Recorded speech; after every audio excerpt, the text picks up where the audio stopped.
Trucker mom working. Nope, not even a good story like No? that. Not even a good story. Where it would have been kind of like it could have been a movie if she was like a waitress and he was a traveling salesman or something. Mm-hmm. Yeah, and then he swept. My mom. This is she's a good person now, but she was hitchhiking, and she hitchhiked to a truck stop where she met a truck driver, and I call him Dad now, and jumped in the rig with him and they took off. That's a solid foundation for a marriage. Yeah. Surprising they got divorced. Not really. Surprising she wasn't murdered, actually.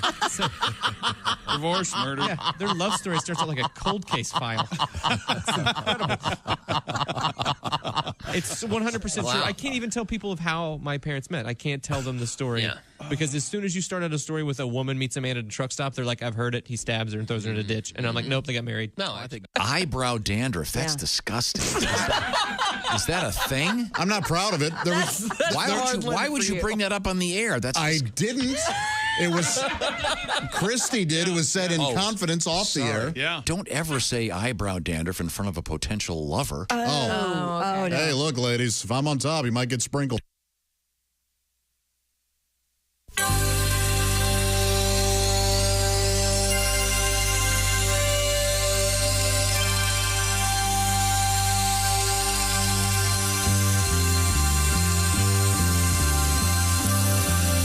It's the Bob and Tom Show. The steam begins to rise, it slowly effervesces. Leaves are crinkling under sweet caresses. I cherish this moment of natural bliss. Nothing's missing when I'm pissing outside. Pissing outside. You don't know what you're missing until you start pissing outside. Pissing outside. Come on, America. Pissing outside. You don't know what you're missing until you start pissing outside. There you go. Come on, you know a rock, a bush, a shrubbery, a tree. You can go anywhere you please. There's so many things that you can christen. So make it like your mission and just start pissing outside. Pissing outside. You don't know what you're missing until you start pissing outside. You know my favorite place is in the virgin snow. You find a fresh canvas and let it flow. Sign your name and watch it glisten. Unless you're in Alaska, then your task is to go faster, 'cause it freezes and you have to walk backwards while you're pissing outside. Pissing outside. You don't know what you're missing until you start pissing outside. Pissing outside. Pissing outside. Nice. You don't know what you're missing until you start pissing outside. Because the grass is always greener when you water with your wiener outside.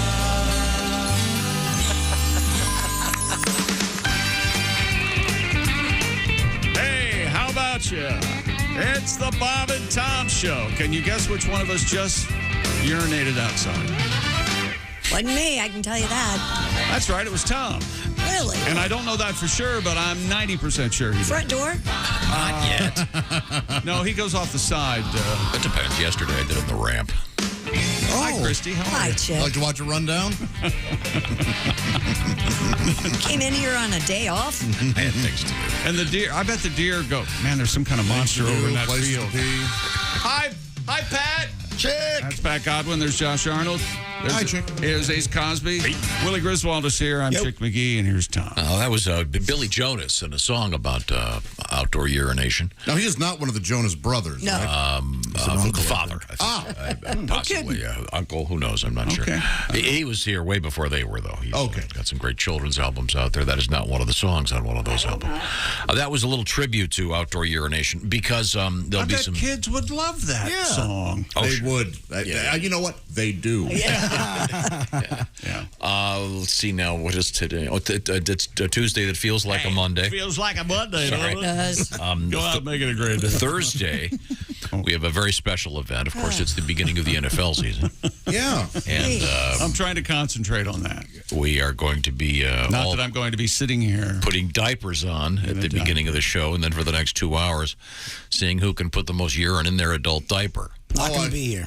Can't wait. That didn't go away over the 3 days. Yeah, that's what I was hoping to, Josh. A lot of very excited listeners. And some not so happy. Very unhappy. It's a terrible idea. I'm going to go on record. It's a bad idea. We shouldn't be doing this. It went from, wow, this is great, I don't know, oh, this is disgusting. In like 12 hours. It's such a bad idea that I'm not even going to let myself be in the state while you do it. So have fun. I don't. Are you not? Are you Where are you seriously going? not coming in? Yeah, no way I'm doing that. That's insane. Of course not. Oh, don't you have a gig in Chicago that night? Yeah, I made sure I play on Me too.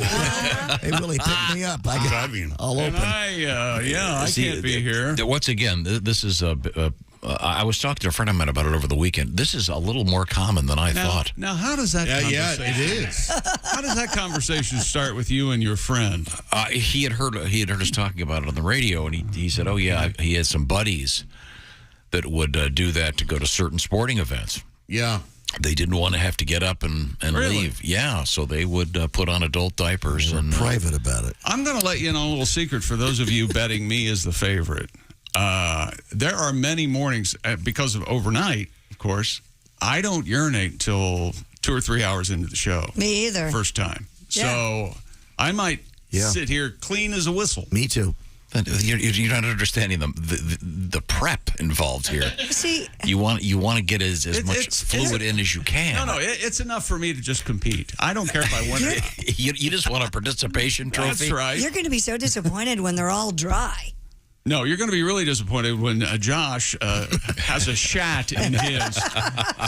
Once again, You want to wear diapers? We're wearing diapers. Oh, yeah, Daddy. the only rule is this is a number one only event. Well, then I lose. What are you going to do? Find me? And again, did you get the fishing scale? Oh, yeah, I have one. Yeah, but Okay, so we could weigh them and holding them up. And this isn't going to happen. No, it's not going to happen. You're telling me you guys are not going to participate? No. Oh, God. My significant other was not happy about it. I'll participate, Tom. I'll do anything you want, buddy. Okay, thank you. When my brothers, who are the least, I don't know, logical, reasonable people I know, went, don't do that. When a guy named Joey Wednesdays says that's crazy. Well, here's the problem. There's only one problem. We have almost $250,000 of adult diapers behind the scenes right now. Yeah, I've noticed. So- they're buy 'em all stacking back. up. We can donate them to a nice I think we facility. should. Yeah. Maybe we should go that way. Christy, I'm telling you, if you were Nope. to auction off your game-worn adult diaper, It's true. You get $250. Yeah, you would. Oh, like that. Top first bid. Instantly. I know my dignity know, went out the door years ago. that's for sure. There's I have a little shred that I a have left. woman bought his boxers. I know. I saw that happen, yeah. I was reading an article about. Were they clean? Oh, yeah. I was reading an article about OnlyFans. As Josh would put it, you are leaving money on the table. I don't care.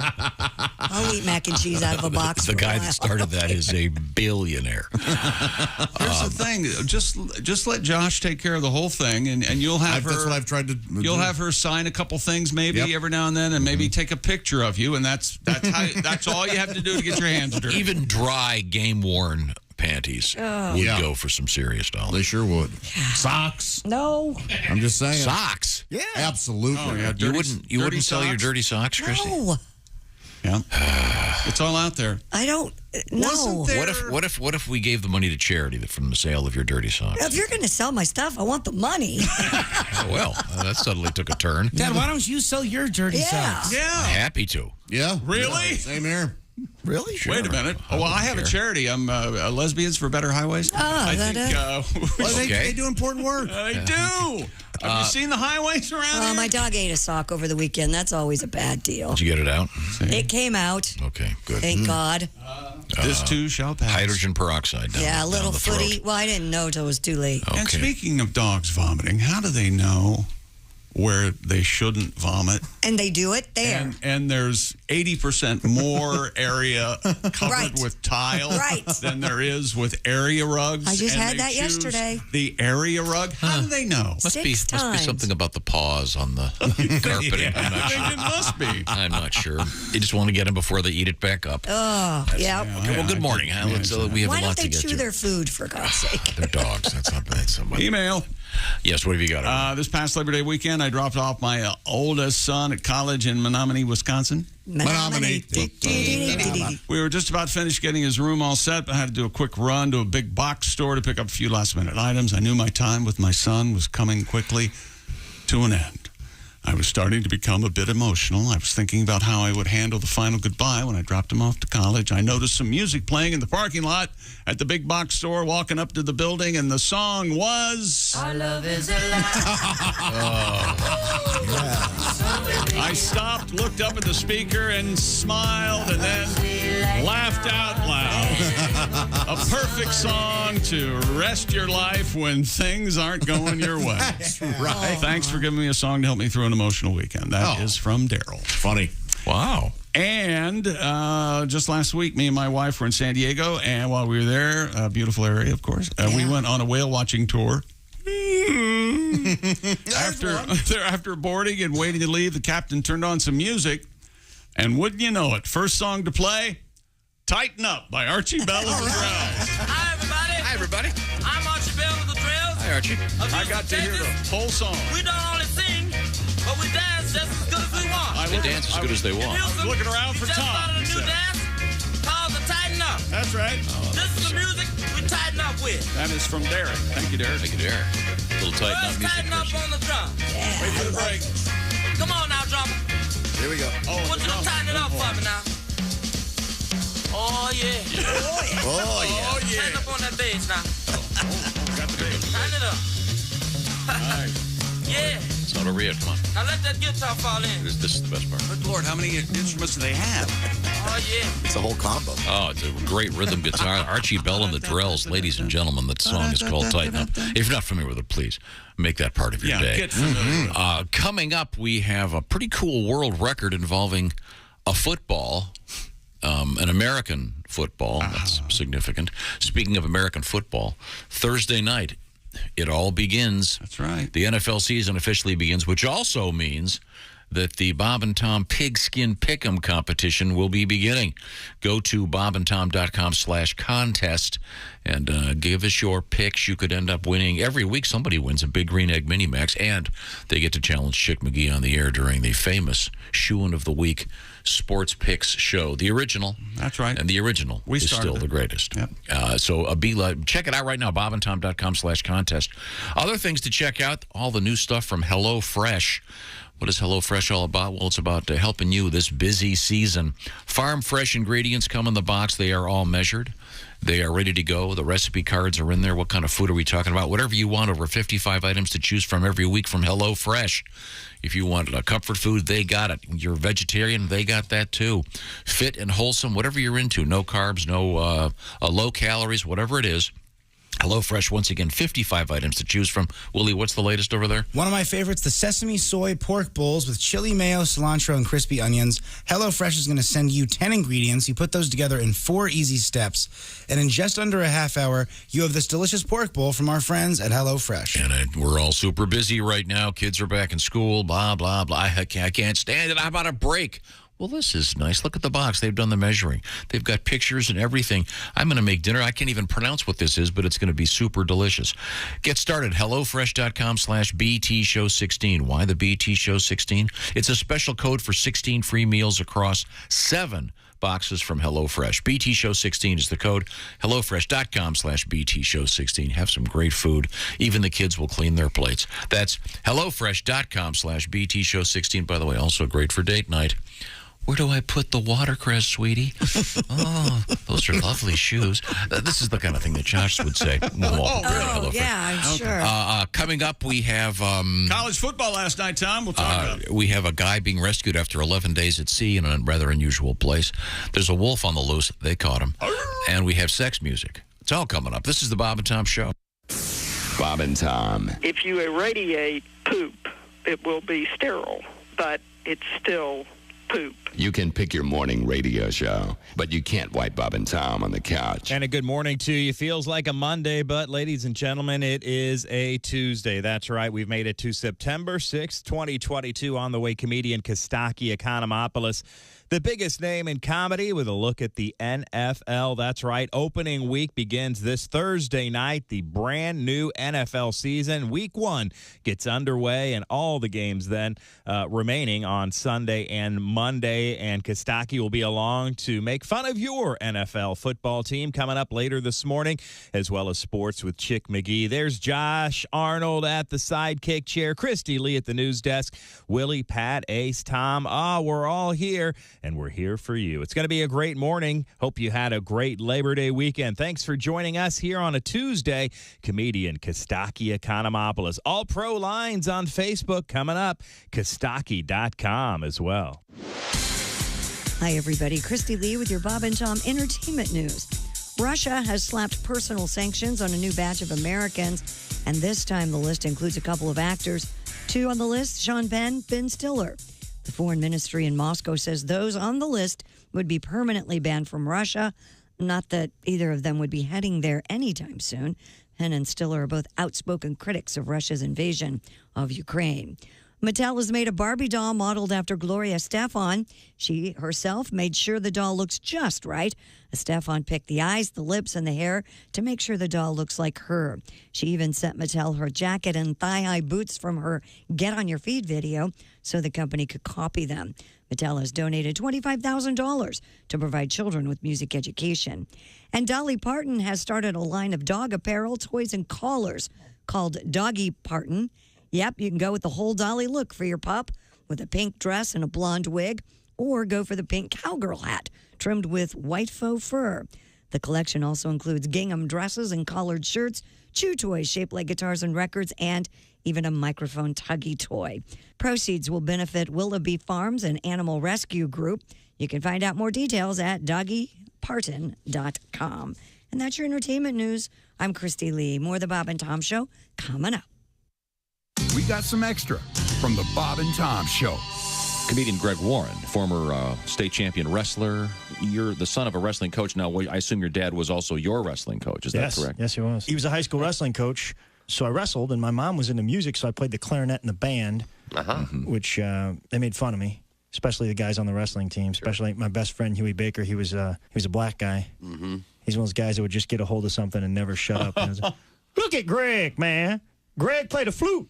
It's a clarinet, Huey. It's a flute, Greg. You a flute man. Look at little flute man, Greg. Flute your flute, Greg. Little flute man, Greg. He'll be on the bus going to a match. He'll be real quiet, and all of a sudden you hear, hop, 2, 3, 4. What the hell we fighting for? Flute man. It's embarrassing when you're out there wrestling and you hear, hit him with your flute, Greg.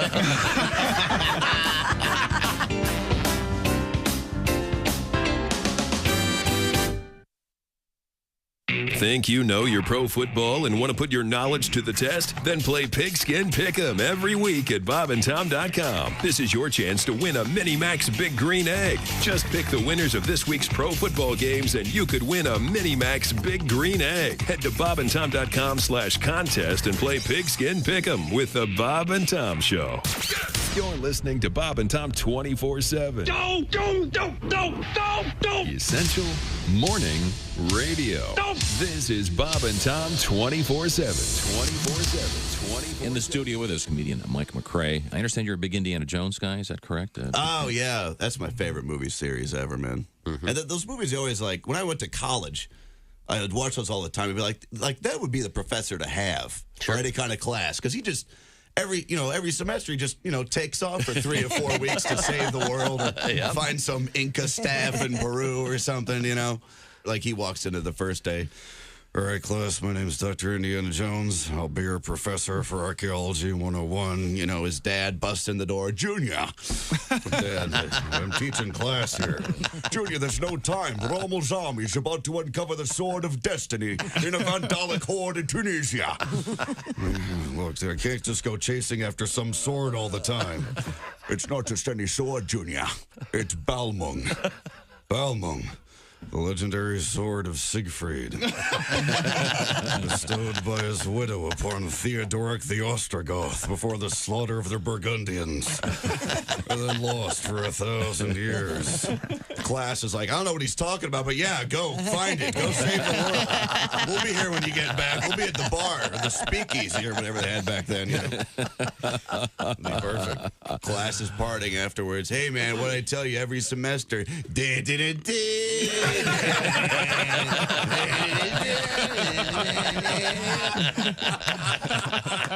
Hey, this is Frank Caliendo, and you're listening to Bob and Tom 24/7. You know you're too high when you're eating cereal naked and your girlfriend tells you to put some clothes on. You realize it's not your girlfriend. It's just a woman on a bus. So that's how you know you're too high. This is Bob and Tom 24/7.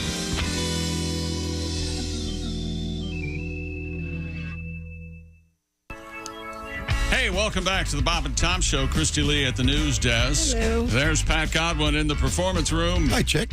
Hi. There's Josh Arnold. Hello. He's at the upside sidekick chair. There's Ace Cosby. Hey. Manning that track phone hotline hot phone. There's Willie Griswold. Hey, man. Casual member of our armed forces. Oh, sure. Very casual. Got the military green T-shirt tee on. I love that color. It looks good on you, Will. Thank you very much. You're welcome. I'm Chick McGee. And here's...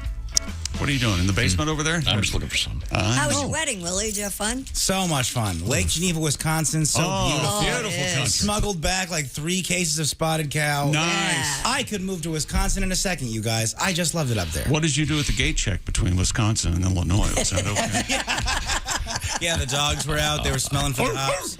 We got see your papers. we got dog sniffing dogs in the news today. And we also have a big story out of Wisconsin. Gee, underage drinking there? I can't imagine. Uh-oh. Maybe a world record. Maybe. You know, Go Madison. For one bar. in Wisconsin, they have Jägermeister on tap, if you will. and you pull the antlers down on the Jägermeister machine, and it comes right out. You just look for the barrel with the ad for the attorney on it. Yeah, those college kids know how to party. Okay, well, we'll find out about that. Also, I'll remind you that the Bob and Tom Pigskin Pick'em contest is up and running as we get ready for the NFL season. At stake every week, the Big Green Egg Mini Max. This is the Rolls Royce of grilling devices, ladies and gentlemen. How smart are you about the NFL? We had lots of ladies win last year, lots of gents, and you get to pick against Chick McGee if you're our weekly winner. Details are at bobandtom.com/contest. And the only way to do this is pick now, because when this game starts Thursday night, you can't make your picks after the game. You'll know who won. And don't forget, today's Wednesday. Wait a minute. No, today's Tuesday. Sorry. This throws me every time. You had good intentions. You wanted to help. I was trying to think we're a day. Wait. Speaking of this, we were talking as we went to commercial about people buying our underwear and things. Oh, yeah. Especially Christie's, and someone has purchased Josh's boxers. Yes. A pair of Christy Lee game-worn, show-worn underwear. No. Dear Chick, I would love to buy a pair of your worn shorts. Signed, Frank in Alabama. Okay.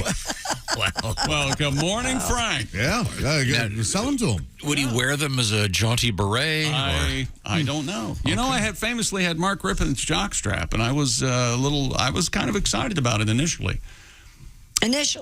No, this is one of your favorite players from the Washington Redskins, back when they were called the Redskins. And then it arrived, and it was in a Ziploc bag, and there was condensation on the inside of the bag. I'm handier for making sun tea. Because it was picked up right off the locker room floor and smuggled out to me. It's like getting a goldfish at the state fair. You want to keep it in that moisture and then put it in the other water for your sun tea. Rippon's got to heard about that, right? That I had his jockstrap. He must have heard about it. I'm assuming he has better things to do with his life. life. Coming up, we have a lot of fascinating things in the news. Pat, a request already. Oh, boy. For something from last week. An interesting news story, Pat, about the return of the phenomenon of sunning the taint. Oh, yeah. This was in the news a few years ago with, of all people, Josh Brolin, very fine actor. Damn fine actor. Who'd gotten caught up in one of these internet fads, which was exposing the undercarriage of oneself to the sun. The taint area specifically. Josh, can you define the taint area, please? Yeah. Taint your balls, taint your ass. Taint. Well, that was nice. The perineum, if you will. Yeah, there's the song. Not because there's two of them. Here's the taint song that we can. This is a severe edit, but here it is. Bob, your mustache is tickling me. Well, technically it's known as the perineum, but I like to call it your taint. Taint? Why do you call it that? Let me explain, honey.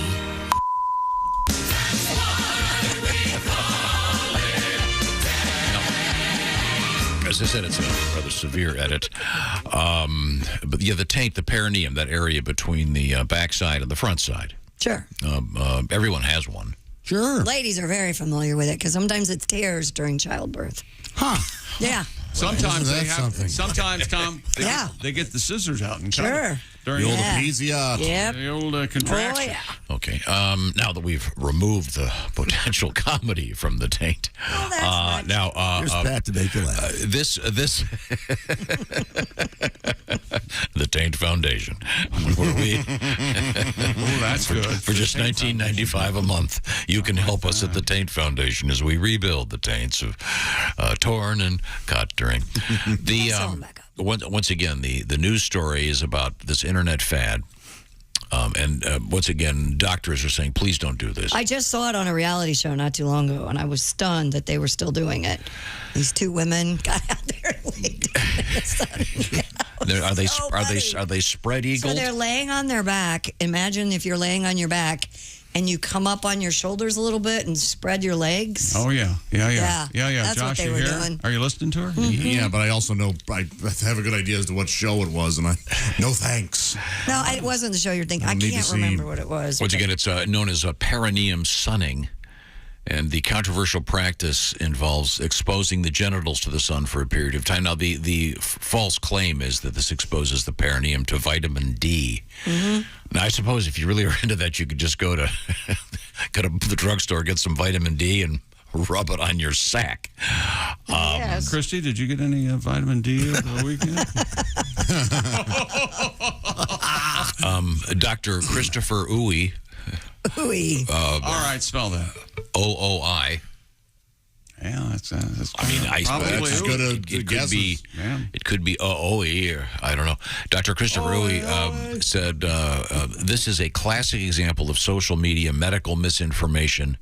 It can be damaging or dangerous. So don't do it. But Pat, you have composed an original song on the topic of sunning your perineum.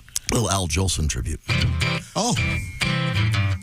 Nothing could be finer than some sun on your vagina in the morning. Nothing could be sweeter than the tan under your Peter in the morning. Well, the sun don't normally shine between the beehole and the naughties. Get some rays on that behind. While you trendy hotties, man, you gotta see them tanning their perineum in the morning. Legs up in the air with no panties on down there makes me horny. Ladies, tan your taints, if only for a day, and that big vitamin D energy is coming your way. Nothing could be finer than some sun on your vagina in the morning.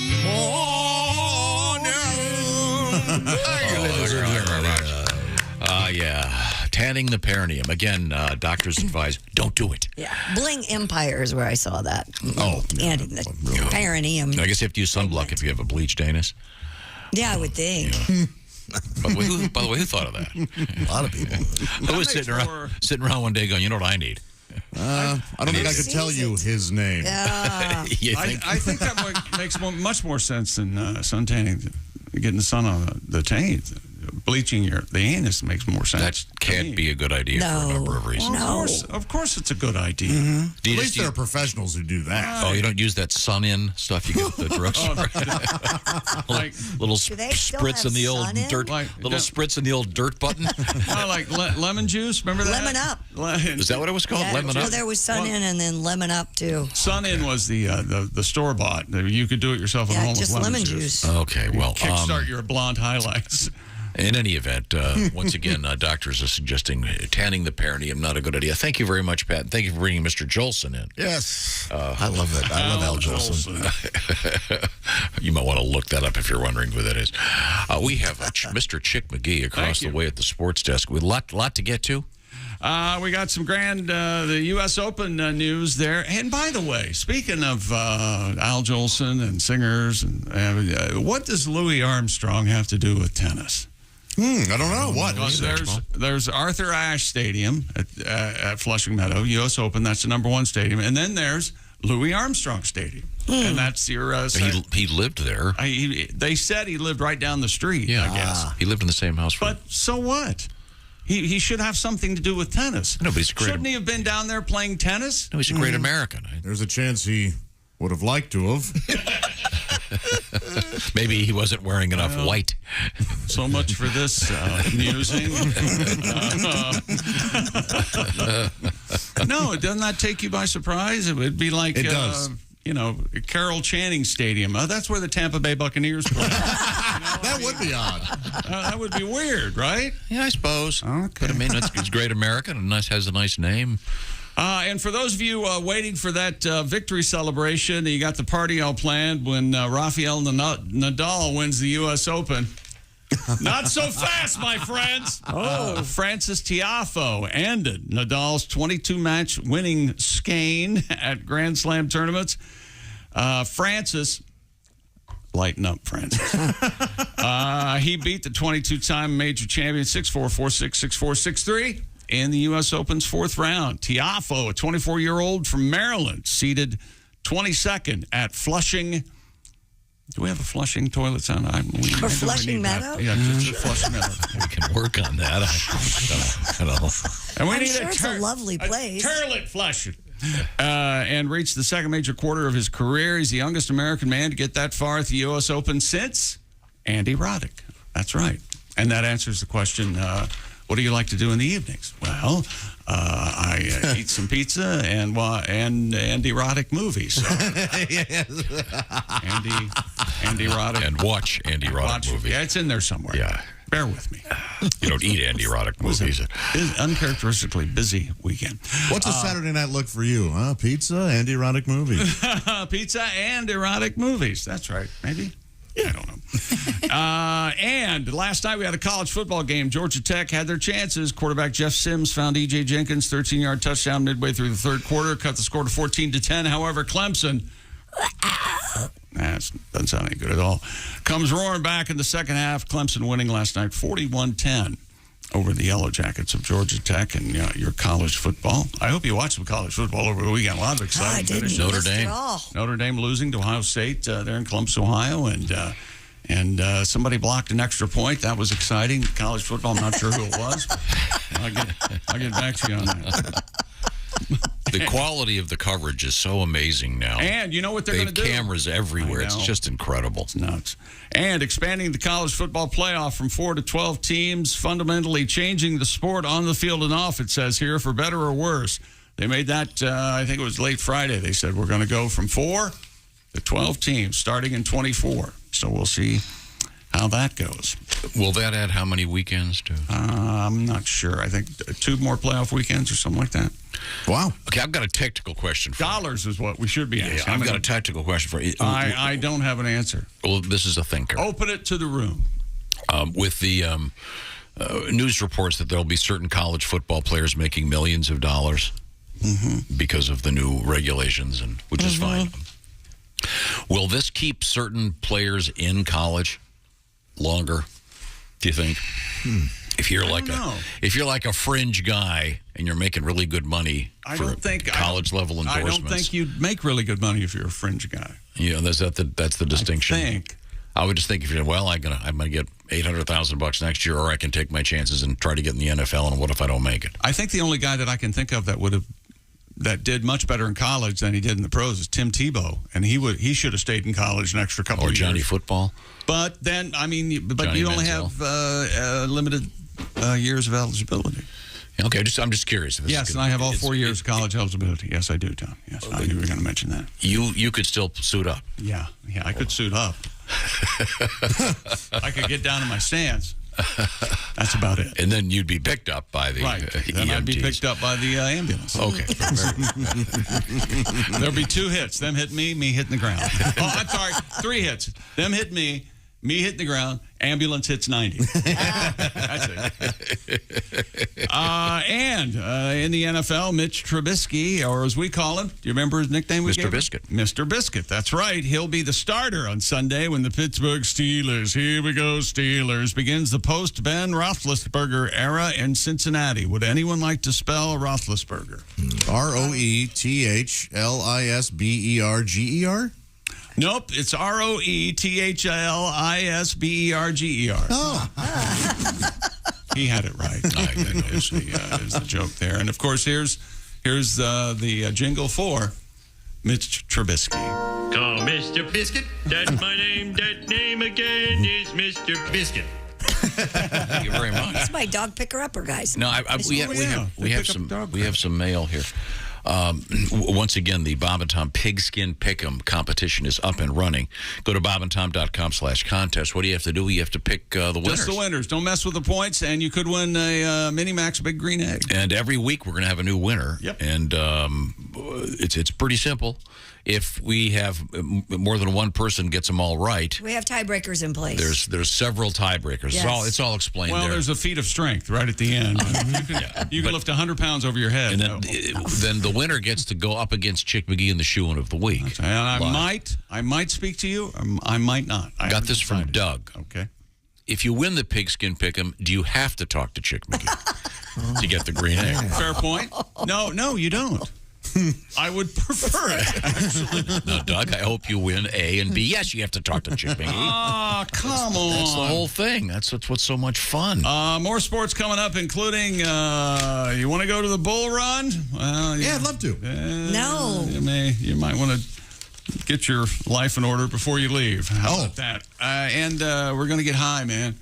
We're getting high when we come back to sports. We're going to get high, man. See, that's a fun day. High day? High watching sports, yeah. We're going to find out about there's a new cannabis study out there that is kind of interesting, somewhat revealing.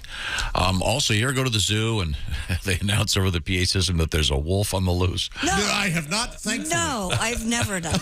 Well, you were in Cleveland over the weekend. I don't think zoos have wolves, do they? Well, that is horrifying. Sounds like a crappy zoo. Well, we got wolves and house cats. Where are they? They're next to the squirrel paddock. Oh, we have a festival of squirrels. Yeah, They come and go. You like pigeons? Pigeons, oh boy. Not particularly. Kids can ride the pigeons, and you got to saddle. Well, when we come back, we're going to have one of my favorite pieces of all time, which is not about a zoo, but it's about a circus. Mm-hmm. It's called Bob's Circus from Jeff Roth. It just makes me howl every time I hear it. Now, we're also going to talk with who today? Costaki Economopoulos. That's who right. I talked with last night. Costaki. We had our fantasy football draft last night, and whoa! You're just now telling us that. I had a wonderful time. Did you? Costaki has a number of teams, but the most special team, of course, is Chick McGee's team, the Guardians of the Commanders. That's exactly right. We've taken the 2 worst new professional team names, the generics versus the non-offensives. Had a couple of compliments on my team name last night as I was sitting there in my compound, secure in the thought that my compound was secure with Simply Safe, the do-it-yourself home security system. I designed my security system. I installed it myself. You know, old-school home security companies set you up with outdated technology, overcharge you for service, and lock you into binding multi-year contracts. That's why Simply Safe is the one you can trust. They protect you with cutting-edge security technology, 24/7 professional monitoring agents. They always have your back. And Simply Safe blankets your home with protection, advanced sensors for every room, window, door, glass breaks, HD security cameras inside and outside your home, and smarter ways to detect motion that only alert you when a threat is real. Not a squirrel from the local zoo going past your camera. And even hazard sensors that instantly detect fire, floods, and other threats for your home. Monitoring experts use proprietary advanced response technology to visually confirm when a break-in is real, so you get the highest priority police dispatch. Customize the perfect system for your home in just a few minutes. Go to simplysafetom.com and claim a free indoor security camera plus 20% off with interactive monitoring. Oh, man, enjoy that deal at simplysafetom.com. There's no place like Simply Safe. Oh, thank you very much, Chick McGee. Coming up, a little bit of circus love. This is the Bob and Tom Show. Got something to say? Send us an email, bobandtom@bobandtom.com. This is the Bob and Tom Show.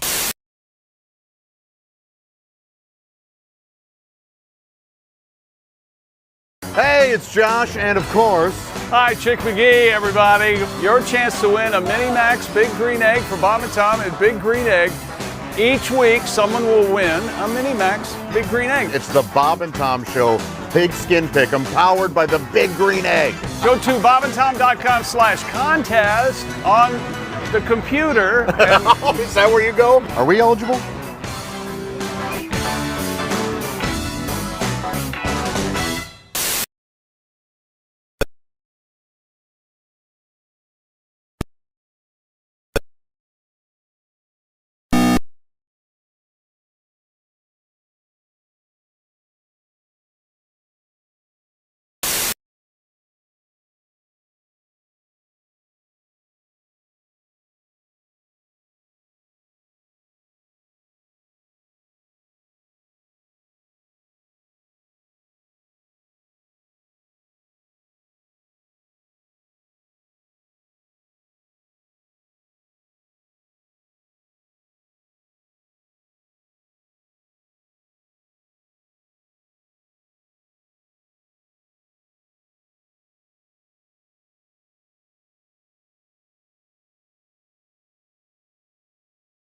Covered too. See, my friend Tasha and I are launching an all-female company called Oh No You Didn't. Well, it's hard to spell on the radio, but in print it's badass. It's all hymenated. Hymenated? Yep. So the next time some chick, calls another chick an obese whale when you post your porta potty selfie on Instagrams, just give me and Tasha a call. She'll go to that chick's house and slap the spit out of her while screaming, "Oh, no, you didn't!"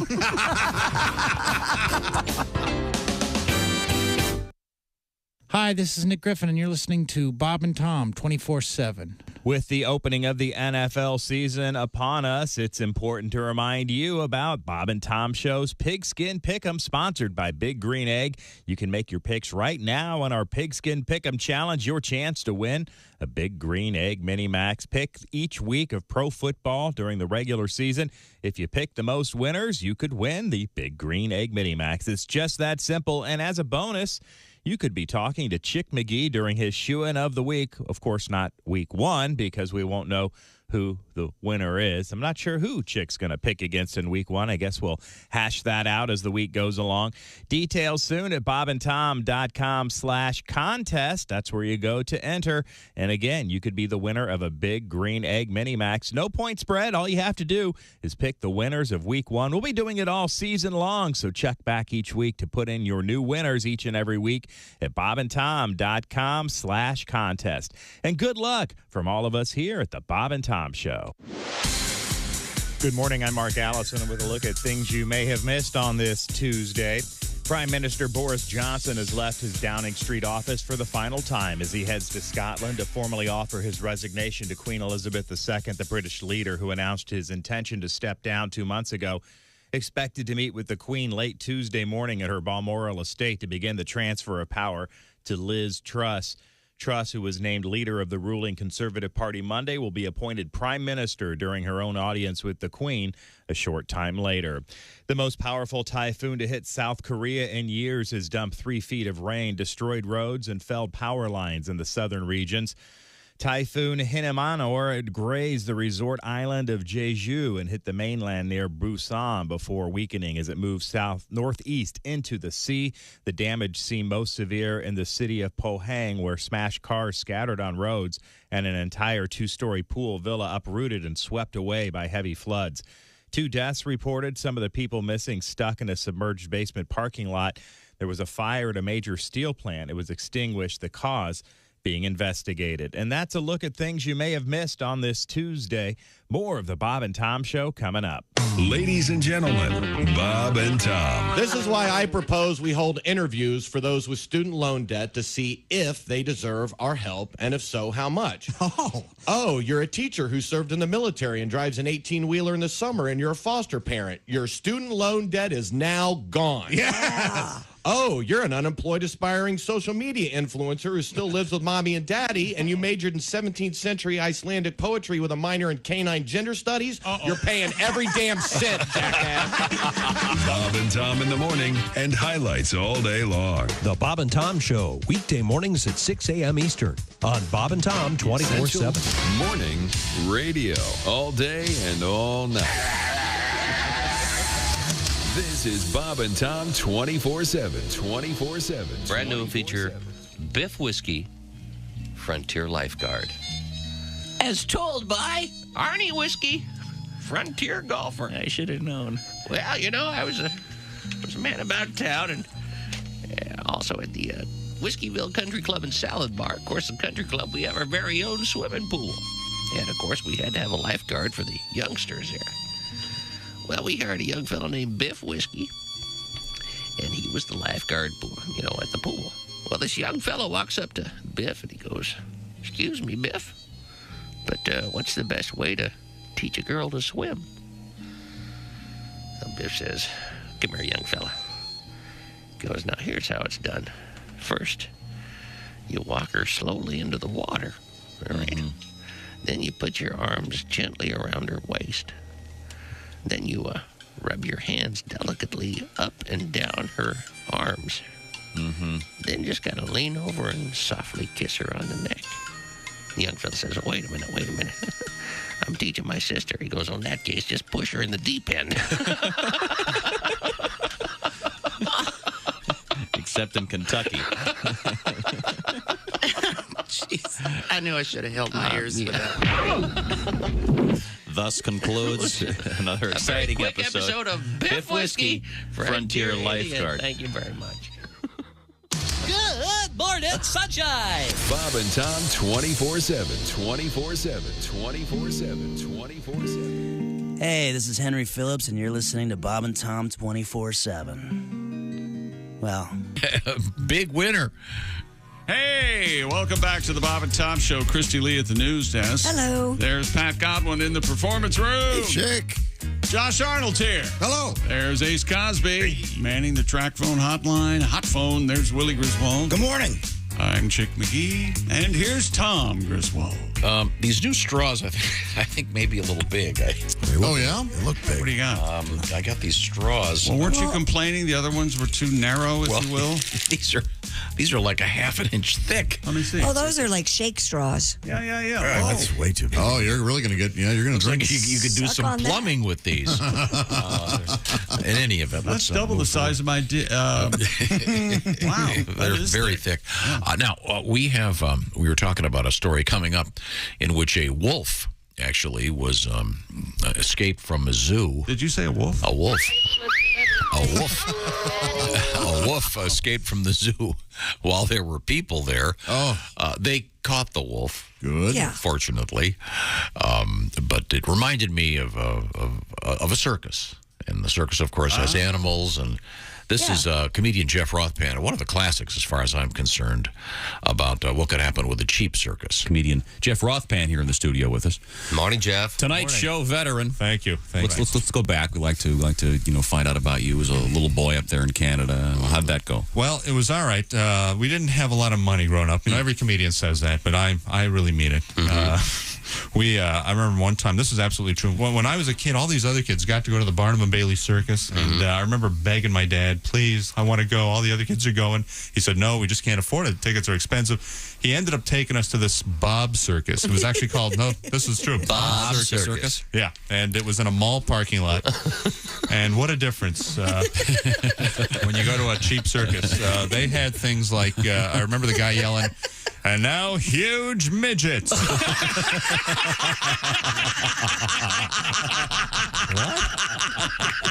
What the hell is that? They stand 5'10". That's right. They're right from 5'8" to 6'2". The world's largest midgets. Look at them. Look at the size of these guys. Bunch of guys walking around. That is a cheap circus, I'm telling you. It was the worst. Wow. That was one after another. Bob Circus. It was Bob. Coming to a parking lot near you. Right. I like it. Oh, yeah. There was just one after another. The bearded man. What the hell is that? It was like they were just making it up on the spot. And we all just sat there stunned, We couldn't believe it. They had, I think they actually had the talking mute. Hi! Man, what the hell is this? How does he do it? He's amazing. He's a mute, yet he speaks. Dad, we go home. My dad made us sit through the whole thing. It was the worst circus. We had to sit there. My dad said, "I'd pay for this. You're going to sit through the circus and watch." And I think they had what else? Oh, they had the world's first stripeless zebra. It's a horse. Stinking horse, Dad. Jeff Rothman and huge midgets. Kind of a lesser circus. Now, I got a couple of nice letters here. This first one comes to us from Richmond, Virginia.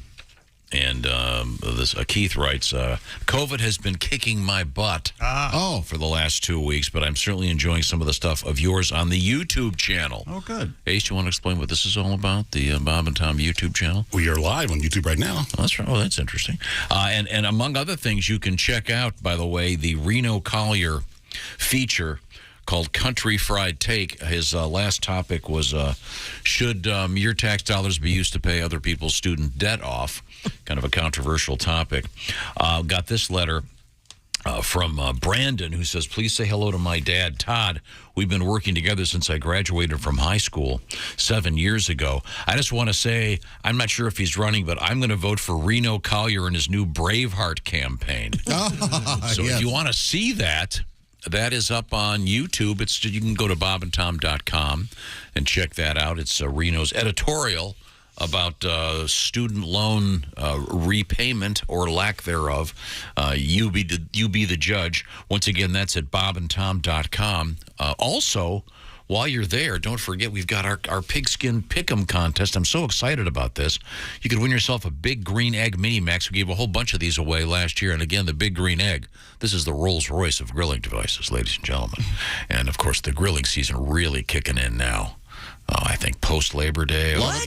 Oh, yeah, football, all that stuff. Tailgating, et cetera, et cetera. Sure. And if you've pointed out, you can grill in the dead of winter. It's fine. Especially with a Big Green Egg. Get out there, man. Details, bobandtom.com/contest. It's back to the sports page with Chick McGee. Cam Newton, quarterback, wearer of fancy hats. Oh, sure. He has fancy hats, Josh. Who could wear a fancy hat? Cam Newton. Cam can. Well, as you might guess, the Cam man. He has some failed relationships in his wake. And, Cam Newton? Really? Yep. His ex, Kia Proctor. Yeah. K-I-A. Proctor. Dr. Proctor. No, not a doctor. Anyway, Kia, his ex, wants Cam and wants the judge to look into Newton's refusing to pay her bills as agreed upon during their custody case. They have 4 children. Oh, wow. Okay. Come with me now and let's take a look at Proctor's bills, shall we? Okay. Proctor is calling on the judge to find Newton in contempt of court for not paying over its utility bills listed here, over $20,000. According to court documents obtained by Radar Online, Kia Proctor, Cam's ex and mother to his 4 children, has asked a judge to find him in contempt. He currently pays Kia already $14,268 a month in child support and covers various bills. Wow. To make matters worse, she said, and oh, by the way, that $14,000 comes out of my check. Does Isn't that weird? That's not bad. My divorce. To make matters worse, she said Cam has not paid any of the utilities per the temporary order and has ignored all her requests for payment. He was ordered to pay utilities, power, water, cable. Kia said from September 20 through July of 22, it's $5,500 in cable expenses. $6,600 for the internet, $4,700 in power charges, and another $4,500 for gas. The grand total, just over $21,000. Well, she also wants to pay her $2,000 to cover legal bill. I thought that sounded a little high for utilities. Not for 2 years. For 2 years. 2 years? September, almost 2 years. Year and a half. Yeah. No, that all kind of sounded about right. $5,500, and well, what am I saying? That's a month for me. You don't even know how many cable companies you subscribe to. I don't think we need to muddy the water with my ineffectiveness in paying bills. I don't Getting think personal on here for some reason. No, you pay them. You just don't know how many, which they are. If you call me up and say I owe you cable money, I'll pay you. You got to keep that TV going. I'm getting it done. Coming up in sports, what do you got? World records, Bulls, soccer. And American football. Okay. Also, and yes, we have a cannonball. Don't worry, there's a cannonball. Cannonball coming. Cannonball coming. Also, interestingly enough, another massive road spill of tomatoes. What the hell's going on with the tomatoes? One in the last 3 weeks? We had one last week. Then we had the Alfredo sauce. It's getting crazy. Cross your fingers. We got the Brinks truck locked up. But now the tomatoes are going on. It's all happening when we come back. This is the Bob and Tom Show. Got a comment? Our email is bobandtom@bobandtom.com. More Bob and Tom next. State law.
Things you hear on the Bob and Tom Show. Hi, I'm Morty Gleckman for Casket Carnival. It's a Casket Carnival.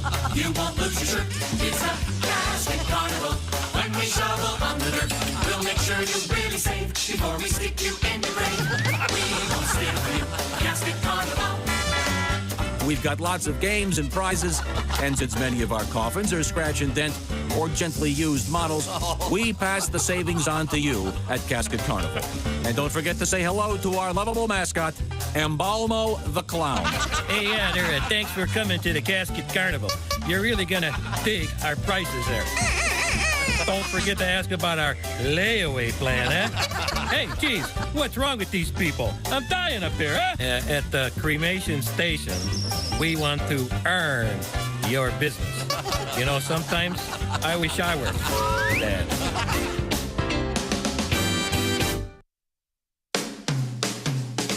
Bob and Tom 24/7. It's not on air. It's online. Bob and Tom 24/7. Good morning. Mark Allison along with you here on this Tuesday morning. Costaki Economopolis on the way. Speaking of on the way, Donnie Baker on his way to Zanies in Chicago coming up Wednesday night through Friday night this week. And then this weekend, Saturday, September 10th at Palmer Arena in Danville, Illinois. That's right. Donnie Baker playing arenas, everybody. And you can check out more at DonnieBaker.com. I'm Mark Allison. As we roll through this Tuesday together, the NFL season is getting ready to start. Thursday night is opening night. It'll be on Prime Video. That's right. That's the only place you can catch it this year. And Costaki Economopoulos will be along with more about the NFL and perhaps about Prime Video coming up Thursday night. And also all of the games on Sunday. His Atlanta Falcons, Chick McGee's Washington Commanders, the Indianapolis Colts, just every team out there Costaki will be making fun of. And you'll hear how he does it coming up right here on Bob and Tom 24/7. Hi, everybody. Christy Lee with your Bob and Tom news update. Flood watches in effect in the southeast and much of the northeast. Advisories came as forecasters warn of the chance of torrential downpours on already saturated ground. Among the hardest hit areas this weekend, northwest Georgia. 12 inches of rain fell in some areas. In Chattanooga County, water service was cut, and the school system had closed for the next couple of days.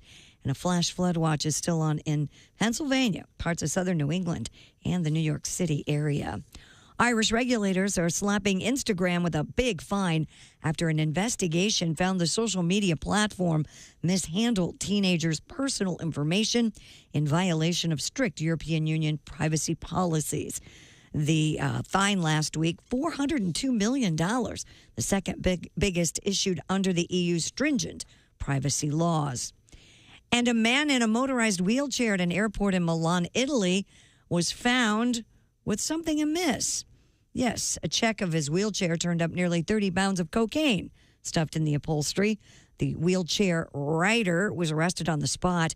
Police said the cocaine was found and the chair user got up from his wheelchair and happened to walk without assistance.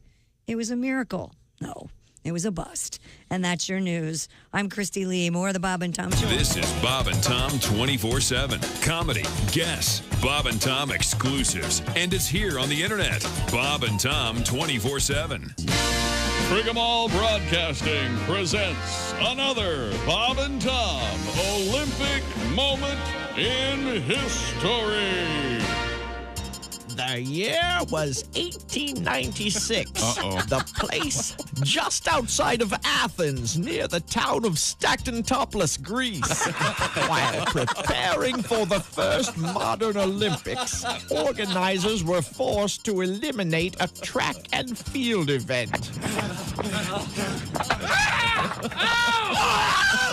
In what will surely go down as the biggest bloodbath in Olympic history, runners from 5 teams were injured at the initial time trials of the 100-meter razor hurdles.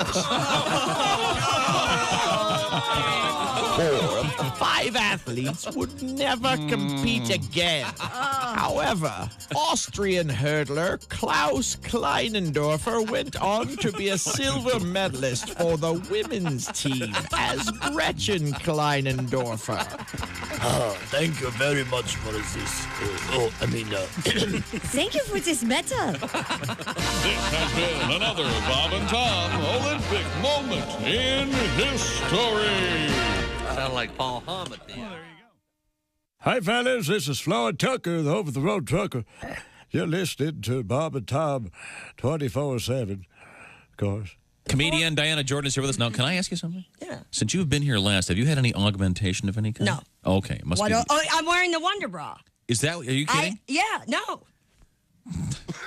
I just showed it. Impressive. Yeah. They call it the Wonder Bra because when you take it off, the guy wonders where in the hell you're. And Jesus said, take this bread and eat it. It is my body. And the disciples said, Jesus, we're all on low-carb diet. We appreciate you dying for our sins, but we're all trying to slim down a little bit. We want to look good in the painting. Something right. Hey, welcome back to the Bob and Tom Show. Christy Lee at the news desk. Hello. There's Pat Godwin in the performance room. Hey, Chick. Hi. There's Josh Arnold at the Upside Sidekick desk. Chick. Mm-hmm. There's Ace Cosby. Aloha. All right. There's Hawaii today. There's Willie Griswold. I liked it. Aloha. I'm Chick McGee. You say aloha. And I say aloha. And here's Hello. Tom, have you ever... Confusing song. I don't think I've ever worn a lei. Have you worn? Oh, I have. Yeah. I've never been to Hawaii. I've never been to Hawaii. Yeah. Oh. I missed my shot. I got my daughter lived there for 5 minutes. Okay. Coming up, we have a little special treat from Tim Cavanaugh, comedian. Who? And Tim is going to be this Saturday at the Thrasher Opera House in Green Lake, Wisconsin. We were talking about Wisconsin earlier. Cool. The Thrasher Opera House. Sounds more like a wrestling venue, really. Or a wrestler. The Thrasher tonight. Thrasher! Versus Timmy Cavanaugh. We'll get a little something from Tim coming up. But first, Chick McGee. Spain has tied their record for the number of people who have been gored to death during bull running events this year. This doesn't get the stupid world record music. And they said we couldn't do it. This is not the world. Is it a world record? I think it's just a news item. Oh, okay. Well, Sorry. Didn't you say they tied the record? Stupid world record. Wait a minute. All right. You know what, Tom? You're right. Hang on. Stupid. Tied. Spain. Number of people gored. A steer fatally gored a 60-year-old man in Alal Pardo, no relation to Jimmy Pardo. A 73-year-old French woman who was a regular in bull events gored and died. Ouch. And 6 men. Yeah, that's right. And 6 men died in other festivals, one located in Valencia. Sacre bull. Spain had Valencia. More than 380 participants have been injured. Wow. With another 2 months yet left in the season. Good for the Bulls. There's a bull season. I didn't know that. Duck season, rabbit season, baseball season, bull season. Regional emergency chief Jose Maria Angel has urged revelers to be more cautious. Oh, okay. Yeah, Is that it? Thanks, Jose. Yeah, way to blame the victim. So how many people got 6 guys and then 2 older folks, 8 people total got hurt, and they're just saying be more careful? No, they're saying 380 people have been injured. Right. This year alone? Yes. Yeah. And 8 people have died. Why are they still doing this? That's a big question. That's a good question. It's a big macho thing. I like that they have the freedom to do it. You know the A consequences. 72-year-old woman was gored by a bull. And she does this all the time, apparently. 70 did. Yeah, you're right. She's a regular. She's a regular. I mean, you choose to do it. It's not like they're forcing you. It's thinning the herd. That's awesome. If you want to do it. Oh, you have a song? Yeah, sure. BULLRUN Bull Run. Come on, everybody sing. BULLRUN Bull Run. Fatality rates, man, they soared. Tied the record for being gored. BULLRUN Bull Run. So the Bulls are doing better than they did last season. So, right? You mean? Yeah. The you Bulls said there's are a ahead. bull. There's a bull run season. Right. The running of the Yeah. bulls. The most famous, of course, is where? Pamplona. What is it? San Fermin? What is it called? The cheese festival. Yes. Running of the Bulls or something. They made famous in the Hemingway novel. Sure. But this is a new record for the bull running season. I'm wondering if we need to do an investigation here if the Bulls are on steroids. They could be. No, this is They're juiced, baby. Are they juicing the Bulls? Let's go back to Regional Emergency Chief Jose Maria Angel has urged revelers to be more cautious, and he added, some people have lost any fear of the bull. Whatever. What? You have a girl's middle name. That's what you got out of that? That's right. I don't listen to anybody. Jose Maria. Okay. Jose Maria Olazabal, I think. Take a letter. Maria. Kiss it to my wife. Some villages have chosen to put an end to such festivals. There's an idea. But as Josh said, if they have the freedom to... Now, in Pamplona, the cheese festival there is San Fermin. The running of the bulls, of course, the most famous. There has not been a death there in 13 years. According to the tourism board. Right. Well, that's of the able-bodied runners. I'm sorry. The wheelchair athletes is a different story. It does say there's not been a death. That cobblestone is a bitch in a wheelchair. Another 40 wheelchair athletes were gored to death today. Well, it says here there's not. That's why they could never do it in the States. Because they'd have to have the wheelchair division. Sure.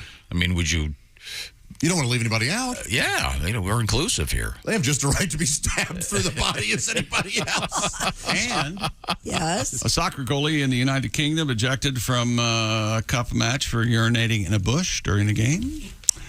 According to the BBC, Blackfield and Langley FC goalkeeper Connor Mysko given a red card for pissing in a hedge. Where's he supposed to go?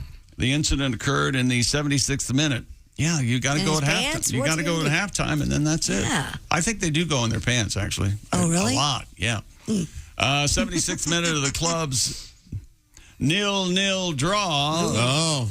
So this is the most exciting thing that happened during the entire game was the goalkeeper peeing. Yes, it was Blackfield and Langley versus Shepton Mallet. Certainly, the Mallet. Of course, Shepton Mallet is over from Badger's Cleft. Yes. Is that right? Just on the way from Badger's Drift and Snatchers. Snatcher's Cleft. That's right. It. I had the city name wrong. I'm sorry. Snatchforth. Snatchforth. Keep reading. This gets funnier. The club's co-manager Connor McCarthy told BBC Sport that Mysko protected himself. He was inside the hedge. Sometimes when you have to go, you have to go. Yeah. McCarthy added that they were shocked by the referee's decision to send Mysko off. The game will be replayed, with Blackfield tweeting, "See you Tuesday." See you next Tuesday, huh?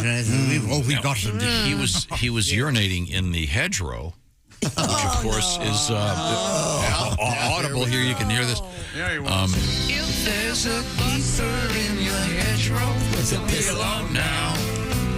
It's just a pissing of the gold queen. Yeah, the famous line. I loved Led Zeppelin until I figured out how nerdy those lyrics are.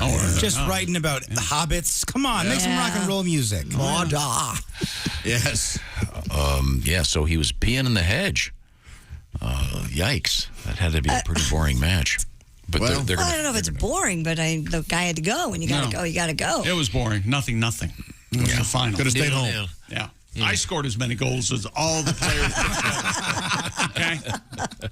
How about that? Maybe just trying to keep the deer away. Oh, dear. Maybe. That'll do it.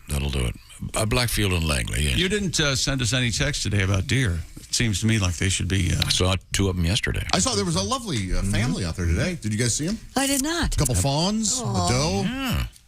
I have an all-you-can-eat pear buffet in my front yard. There's a pear tree that's getting ready to drop pears, and they're lining up. 5:30, 6 o'clock at night. My dog is at the front window. Look at those skinny dogs out there. Look at those giant dogs out there, Dad. Let me add them. More world records coming up. And Pat, it looks like you're out of coffee. Do you want to call your butler to get you some more? Oh, Snatchforth. Snatchforth, please. Wait, what's his name again? Snatchforth. Snatchworth? Snatchforth. Snatchforth. Snatches my coffee. Damn it, Snatchforth. Sorry, sir. Cold again. Yeah. Please. Coming up, we're going to talk with comedian Costaki Economopoulos, who is also our NFL correspondent. And also in the same fantasy football league I'm in. Oh, yeah. And I guess you can join that league also. It's the All Pro Lines Confidence Pool. Yeah, you can't join the actual fantasy draft has taken place, so those people are set. But, are you excited about your team? I'm very much. Have you confidence in this pool? I'm going to win. There's no doubt about it. Okay, and your team, once again, is the Guardians of the Commanders. That's right. Taking the 2 worst generic new professional athletic association names possible. Very good. We needed one more adjective in there. I think we would have got there. They're so pathetic. The Guardians.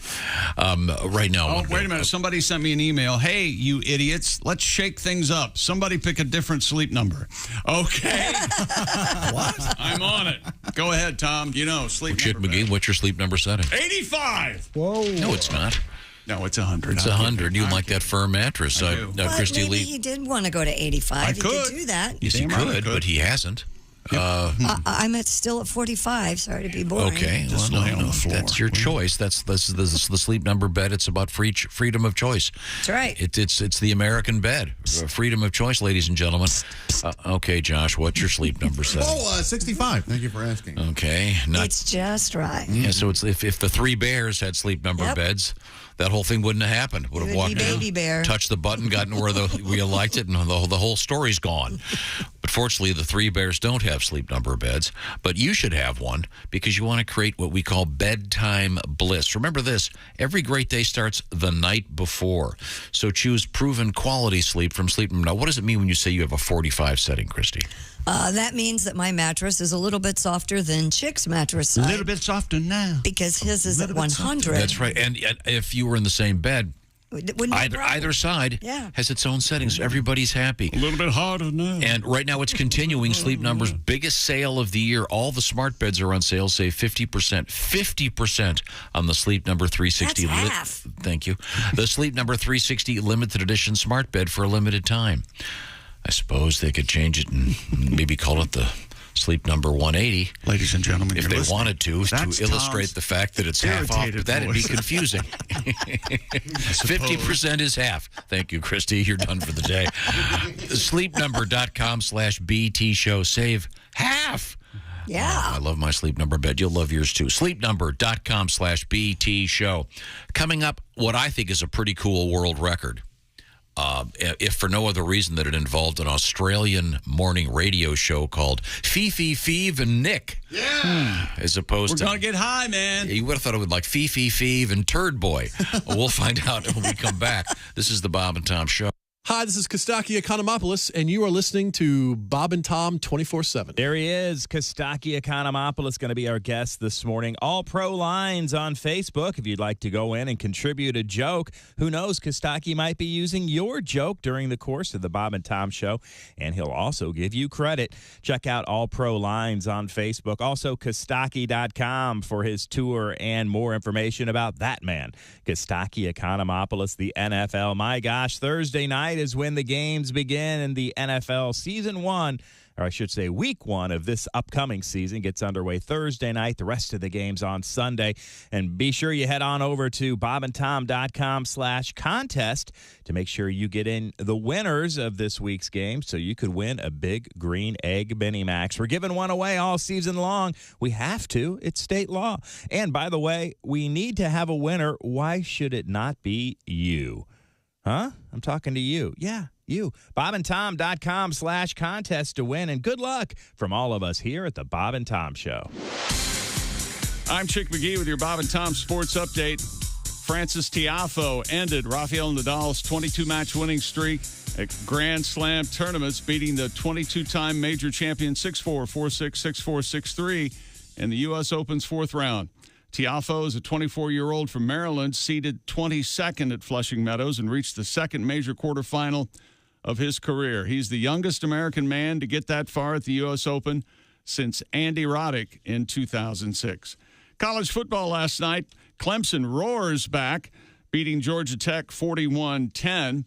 Major League Baseball, the Yankees beat Minnesota 5-2. Aaron Judge hits his 54th. Toronto wins twice, beating the Orioles. Tampa Bay, the White Sox, Houston, Cleveland, and the Angels all win in the American League. National League, Washington, Milwaukee, Arizona, and San Francisco, your winners. And the Mets at Pittsburgh, that one postponed. I'm Chick McGee, and that's your Bob and Tom Sports Update. Things you hear on the Bob and Tom Show. Boy, this week in Fort Mitchell, Kentucky sure has a lot of dummies in town. It's the annual ventriloquist convention. Morning, Bob and Tom Show. I'm sorry? What did you say? From the ventriloquism convention? Yeah.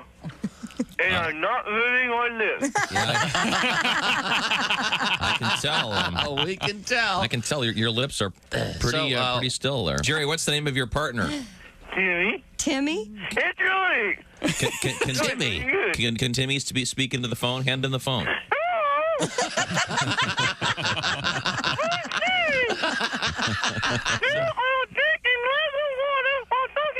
We're going to drink some water. Drink some water while talking to us. Okay, go ahead.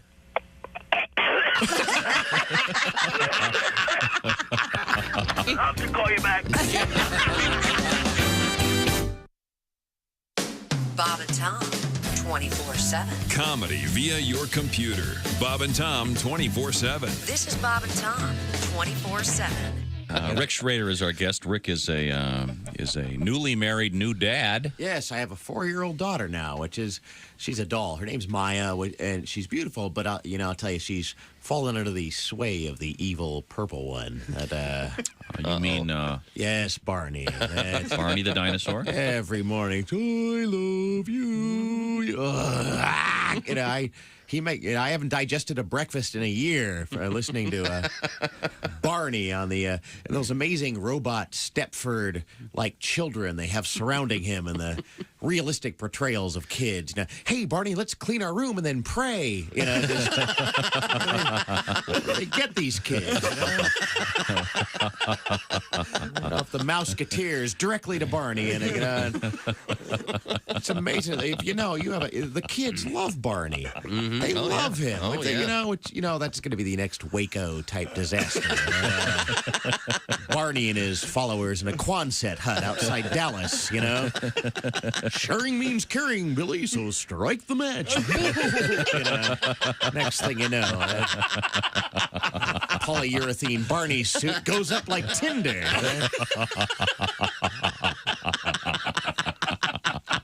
I point this out because I care. Hi, this is Bobcat Goldthwait, and you're listening to Bob and Tom 24/7. The Detroit Pistons, former champs of basketball. I have so many souvenirs, it's hard to list them all. I have piston pants. I have piston shorts. I have piston beer mugs. Sometimes people don't even notice. I have piston ashtrays. I have piston shoes. I have piston basketballs. When I dribble, they do too. Old Eskimo trick of how to catch a polar bear. Now, what you do is you go cut a hole in the ice, right? And then you take little peas and you place them strategically 4 inches apart all the way around the hole, right? And a polar bear will crawl up and he'll look at it, and very much curiosity is what is going on there. Now, when he bends over to take a pee, you kick him in the ice hole. You don't say we didn't warn you. There's laughter ahead. You guys want to grab lunch? We can't go anymore. Holy That's cow. a good day's work, everybody. Welcome back to the Bob and Tom Show. Chrissy Lee, News Desk. Hey. Pat Godwin, Performance Room. Hello. Josh Arnold, Upside Sidekick Desk. Check. Ace Cosby, manning the track phone hotline hot phone. Bunny. Oh.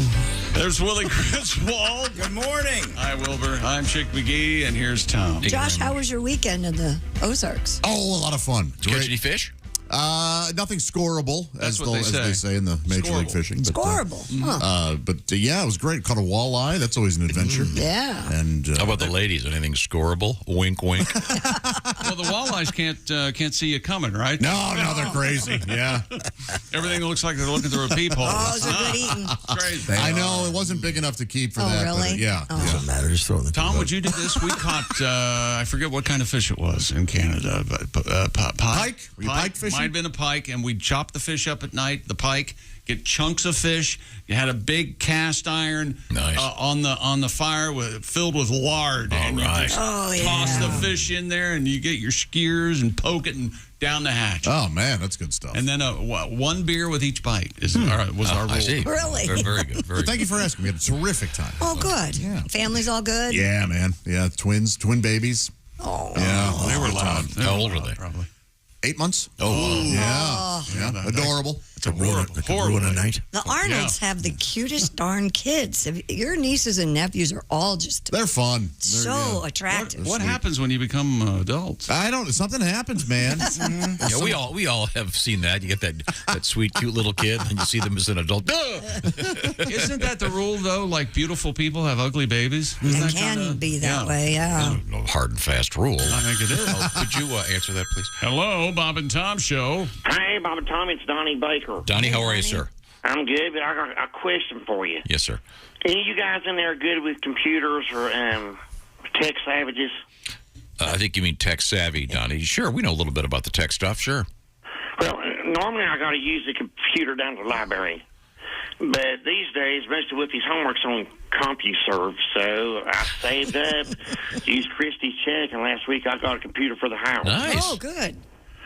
And it was working good, but today the interweb's moving slower than two box turtles humping. So I asked my Uncle Sonny about it. He said I should check my router. I ain't sure what that is, but I think it's got something to do with the sewer. Like when your sewer's clogged up, you have to call roto-router. Right, sure, of course. And I thought that was dumb, so I hung up on him and called you guys. So you got any ideas to help me? Try turning everything off and then turn it all back on again. Well, it ain't totaled, Tom. I had a friend who said he tried that scientific method. He did it so much he moved to a cabin in the woods, started living off the grits. Fact remains, I got important things to look at on the internet, so I can't do that. Can't you just look at the stuff on your phone? No, because the things I'm looking at are too big and floppy to fit on my phone. I swear to God. Ask Josh. He's probably got the same habit. And everybody knows it takes away from the realism and makes y'all cross-eyed if you do that regular. I guess I'll call the Greek squad and see if they can help. I mean, I don't get that. How do the Greeks know more about our computers than we invented them? I just hope some dude in a toga don't show up looking at my search history. Not to mention, togas on dudes makes me nervous. It's like an invitation for hog checking. But togas on chicks, it's fire-ass hot. It's like she brought a bang blanket with her to the party. I swear to God. Makes it super easy to get freaky at the beach or like in a soybean field. Donnie, aren't togas associated with the Romans rather than the Greeks? Was that? I don't care which dudes wear them, Tom. I don't judge. But togas make me nervous, like them those bagpipe dicks. They look like skirts, Gaylord. I swear to God. I'm pretty sure I know why they call them kilts, because if I'd worn them to high school, the guys on the football team would have killed me right to my face. Okay, thank you, Donnie. Okay, I better go to the roto-router dicks here. I'll give you an update. I'm going to go. Okay, thanks, Donnie. The Geek Squad, by the way. Just in case you're curious. We go back to the sports page with Chick McGee. Stupid world record. Australian athlete Brendan Favola has broken the Guinness World Record for the highest altitude catch of an American football. Okay. Last year, Favola attempted to catch a football dropped from a helicopter hovering 700 feet from the ground, but unfavorable conditions prevented him from securing the title. I see. According to Guinness, the 41-year-old finally broke the record this week. He caught a football thrown from a copter at an altitude of 727.98 feet. His successful attempt beats the previous record of 620 feet. I think Gronk was in here catching. There was one where he did, yeah. Wouldn't that hurt? Well, let's see. What is it? 32 feet per second per second? Yeah. By the time it reaches you, it could go through you. Yes. He's, the guy's wearing a uniform, which is weird. Like a football pads, uniform? The whole deal, yeah. Well, yeah, because you don't want to get hit by it. Now, is this Australian rules football or American football? They specifically note that it's an American football. The record was accomplished with the help of Melbourne breakfast radio show Fifi, Fev, and Nick. Good morning. Fifi, Fev? F-I-F-I, F-E-V, and Nick. B-E-A, Bicky, bye, B-O-Bo, Bicky, bye, Bo. Well, you got your Archibald-ass hole broken. It's an interesting thing. I mean, that thing's coming down fast. I think it'd be cooler, though, if it was a thing in which they had two guys jump out with parachutes and they have to throw the ball to each other. And until they complete the pass, they can't open the chutes. That'd be fun. Yeah. I don't know what happened to me. This is true. I used to be able to catch punts, judge them, and I used to be able to catch fly balls, baseball or softball. I used to. But now I can't judge anything. You know what I mean? Oh, really? Do you find that, Pat? Could you still catch a punt, you think? Yeah, I can. You could? Yeah, I've done it in the backyard a little bit. Okay, well, we got to get an NFL punter over here and see if you're... No. See if we, no? It would go good. It would go good. It would go well. All right. Still got it. Over 700 feet, though. That's going pretty quick. But I'm not quite sure why he's wearing pads, I guess. Because it would hurt. Because they have a wacky morning show. Yeah, I think it's for the video. But it's of course, on the it's on the video. Fifi's last name? Fifi Box. Really? Oh, you looked them up, did you? I looked it up. Fifi, Fev, and Nick are 3 people. Well, then I Nick, thought it was. Nick has to, last name has to be Dick. Mm-hmm. Fifi Box and Nick. No, Nick. it's Nick Cody. You were close. More stupid world record. Do you remember the old black and white footage of the guy standing in front of the cannon and they shoot a cannonball into his belly? Sure. Absolutely. Man. Slow-mo. Is there anything funnier? I don't think so. A group of swimmers in Belgium have broken the Guinness World Record for the most people performing a cannonball dive. Ah, all right. All at once, I guess? Yeah, see, that's what I was confused. Are they doing it all at the same time? The event that saw a total of 298 people performing a cannonball into the Olympic-sized indoor pool in Ghent. Remember their slogan, get bent in Ghent. You remember that? Yeah, they're very rude. Oh, awful people. Guinness has specific guidelines on how the cannonball is performed. Participants must have their knees raised up towards the chest and both hands clasped around the knees. We know how to cannonball. This form, cannonball coming at you. Right back. With my lips? Yeah. they are all doing it at the same time. Can't feel my face. Oh, okay. This form had to be held throughout, even when hitting the water, for the dive to be valid and contribute to the final count.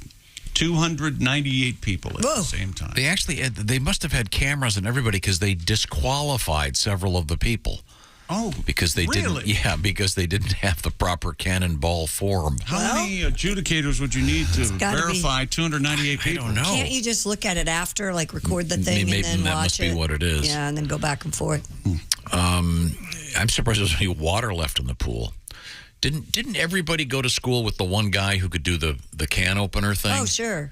Where the one leg out and the one back. I and can do the can opener.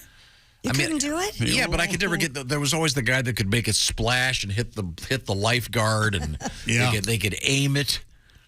It was such a specific skill. Mm-hmm. I was just watching some kids doing that the other day. Just amazing. Yeah, catch it just right. The water goes flying. Yeah, they'd get the angle right. So they'd get the lifeguard wet. Funny. Just get the lifeguard wet. That was the whole goal. Did you live in a Nanette Venicello movie? Lifeguard! Oh, my top almost fell off. What's happening, lifeguard? So there's a new world record for you to go after, ladies and gentlemen. See if you can get 300 people to do the cannonball at the same time. Speaking of the cannonball, it wouldn't be complete without the Wabash Cannonball. I'd love to sing a song called the Wabash Cannonball. Boxcar Willie. Oh, that sounds good to me. Is that Boxcar Willie or me? From the great Atlantic Ocean to the Queen of Flowing Mountain, I don't know how I got famous. Anybody can sing like this. That's good stuff. Boxcar Willie got famous because of TV, didn't he? TV commercials. Yeah, that was one of the first late night TV ads. Boxcar Willie's greatest I hits. had never heard of Boxcar Willie. No, I want to play something for you. Coming up in the news. And why isn't it Boxcar Billy? Sorry, go ahead. A little alliteration. Yes. Worked. I don't know. Coming up in the news, we have a story about music to play during intimate activities. Yeah. Oh.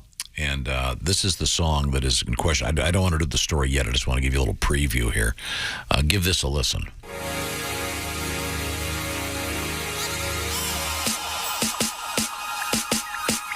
So far, so good? No. Maybe if I'm... Oh. Okay. What are these, clown Bottom really sex? dropped out. Isn't it the worst? Wow. That may be the worst thing I've ever heard in my life. That's fun. That's the theme song to the show Workaholics. This is? Yeah. Is it really? Yeah. I didn't know that. It's awful. that? That's right, Seabat.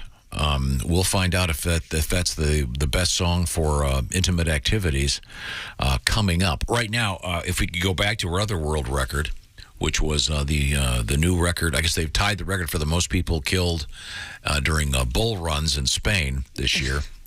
And we have a tribute because the most important bull run is, what is it, San Fermin? Is that what it's, is that The cheese festival? Yeah. the one made famous in the Hemingway novel.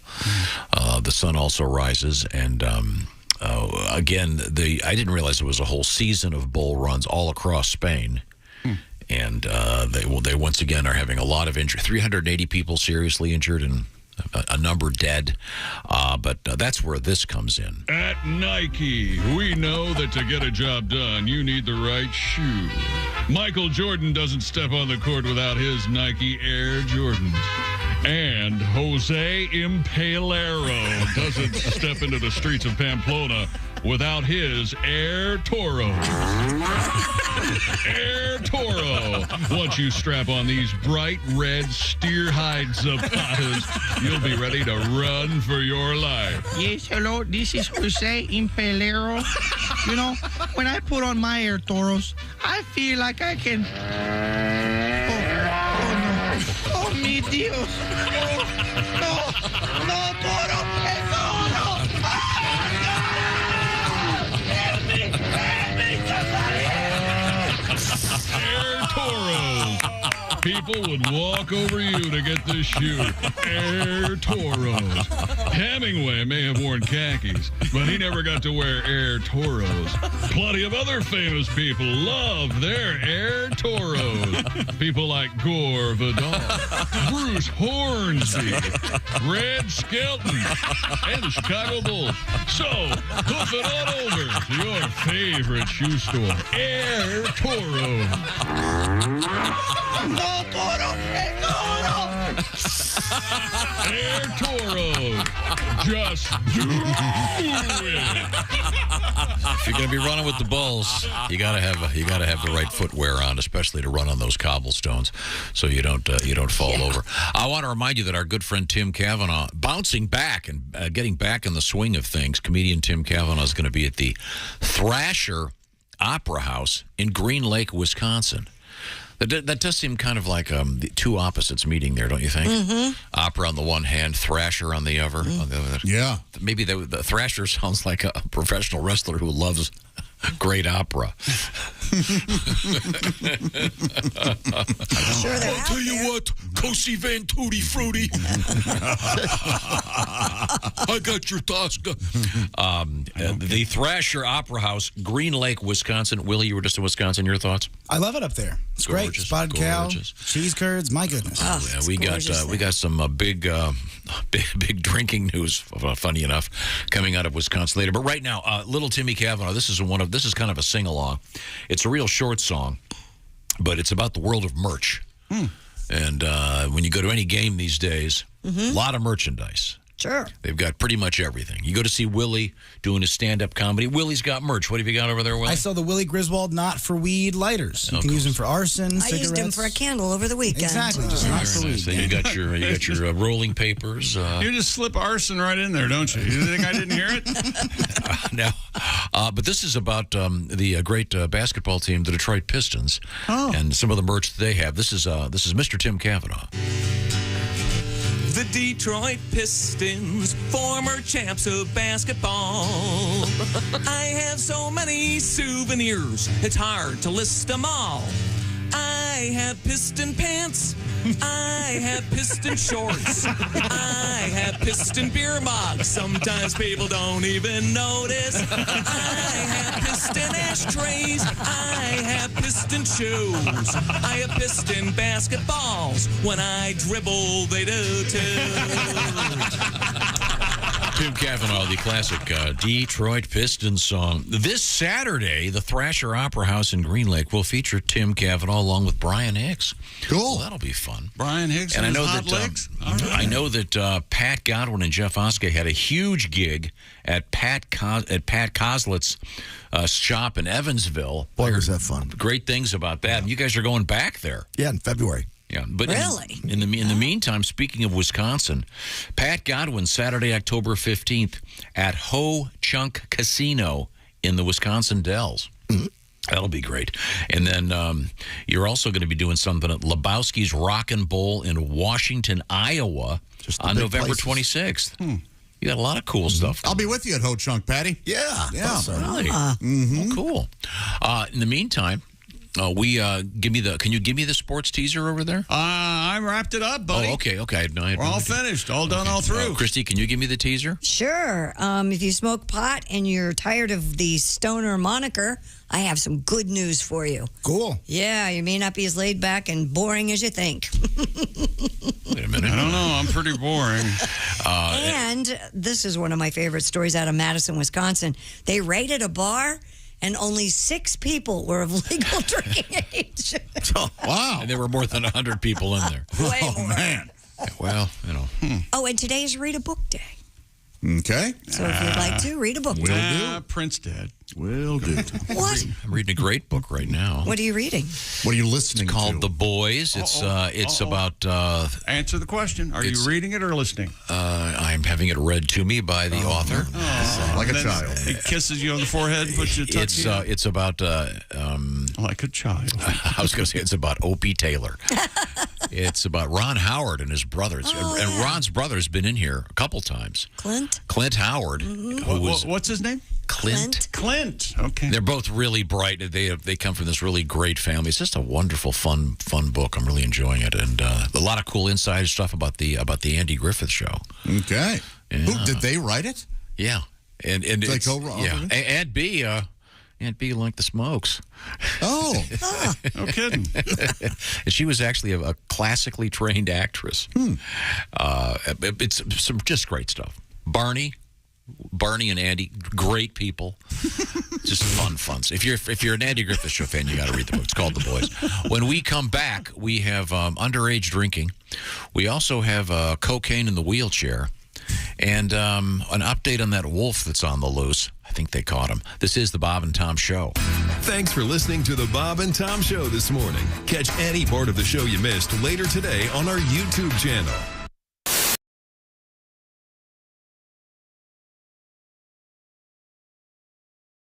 Hi, everybody. It's Chick McGee here from the Bob and Tom Show. I want to tell you about the NFL season coming up. We got together with the folks at Big Green Egg, and each and every week, you're going to have a chance to win a Mini Max Big Green Egg during the Pigskin Pick'em program on the Bob and Tom Show.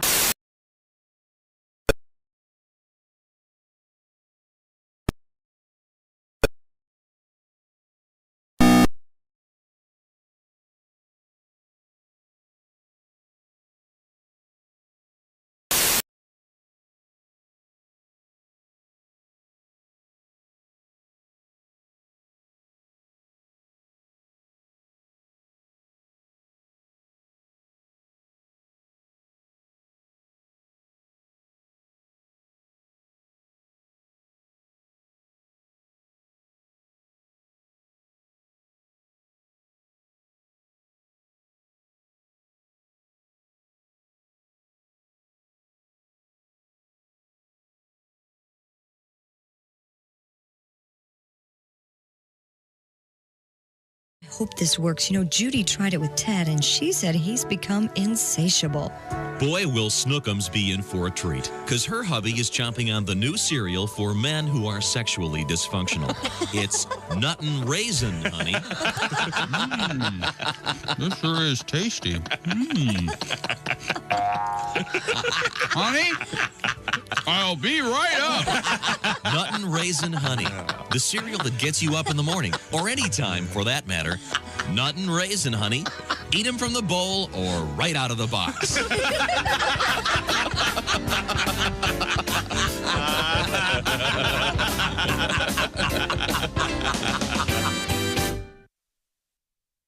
Bob and Tom, 24/7. Hey, if you're looking for a little extra Bob and Tom content, perhaps you should check out our podcasts. They're free and available to download right now at bobandtom.com/podcast. Oh, sure, you should wait till the show's over before you mess around with it, but just know it's there and waiting for you. The Bob and Tom Show Extra Podcast, weekday afternoons around 3 p.m. Eastern Time. That drops. That Josh Arnold podcast, Josh discussing some fun topics. You could learn something. And the Bits and Pieces podcast to dive into the Bob and Tom archives. 4 co-hosts discuss some of their favorite bits and pieces from the show. Jess Hooker, Jessica Alsman, Willie Griswold, and Jason Hoffsett are your hostess with the mostest. bobandtom.com/podcast to download for free. I highly recommend it. And you're listening to Bob and Tom on a Tuesday right here on Bob and Tom 24/7. Hi, everybody. Christy Lee with your Bob and Tom Entertainment News. Russia has slapped personal sanctions on a new batch of Americans, and this time the list includes a couple of actors. 2 on the list, Sean Penn, Ben Stiller. The foreign ministry in Moscow says those on the list would be permanently banned from Russia. Not that either of them would be heading there anytime soon. Penn and Stiller are both outspoken critics of Russia's invasion of Ukraine. Mattel has made a Barbie doll modeled after Gloria Estefan. She herself made sure the doll looks just right. Estefan picked the eyes, the lips, and the hair to make sure the doll looks like her. She even sent Mattel her jacket and thigh-high boots from her Get On Your Feet video so the company could copy them. Mattel has donated $25,000 to provide children with music education. And Dolly Parton has started a line of dog apparel, toys, and collars called Doggy Parton.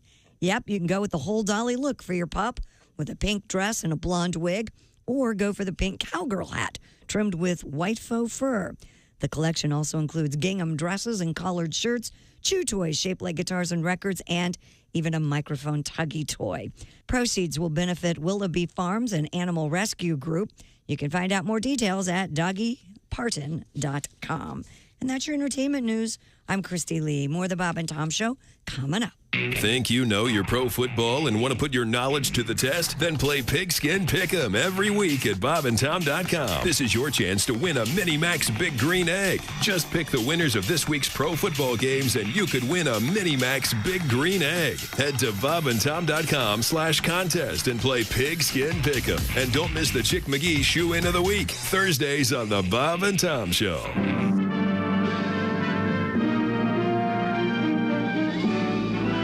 Spanning the globe to bring you the constant variety of curvy cleavage on display. The thrill of victory and the agony of defeat. Don't touch those. Sorry. The human drama of curvy cleavage on display. This is The Bob and Tom Show. No shoes, no shirt, no talent. Well, let's get a serious tip from you. When you get pulled over for a traffic thing, what's your suggestion? What do you do? Just be polite. Yep. Yeah, I can. If you say yes or no, sir, more than likely you're going to get off unless you just run into a jerk. And you're not supposed to get out of the car, right? No. You know the best thing to do, and what I always do at night. If they pull me over, I always flip on my dome light and put my hands on the. And they always say, "Oh, you've been arrested before." And I go, "No, I'm an ex-cop." And then all of a sudden, everything just smooths. Now, how do you prove you're an ex-cop? Do you have some kind of special signal? I just say I make more money now. And they know that you're. They know I'm. I see. Okay, good. I'm so doing that, telling them I'm an ex-cop. You don't ever say you know a cop either. Oh, really? Because then the automatic response is, "Yeah, I know him. I hate him." Oh, well, they must know the same cop we know. Wow, that's sad. That's the automatic response. Oh, really? That's the worst thing you can say. But I got a friend that's a police officer, so I have a free pass. Yeah, right. You can pull me over. I'm assuming I can go on with my life. Hey, I give it the police fund. Does that help if I have the bumper sticker in the car? No. That's the first thing they look for. Yeah. Sorry. Every drug dealer in the world has one of those. Boy, you're a chump. You just paid for our last keg party.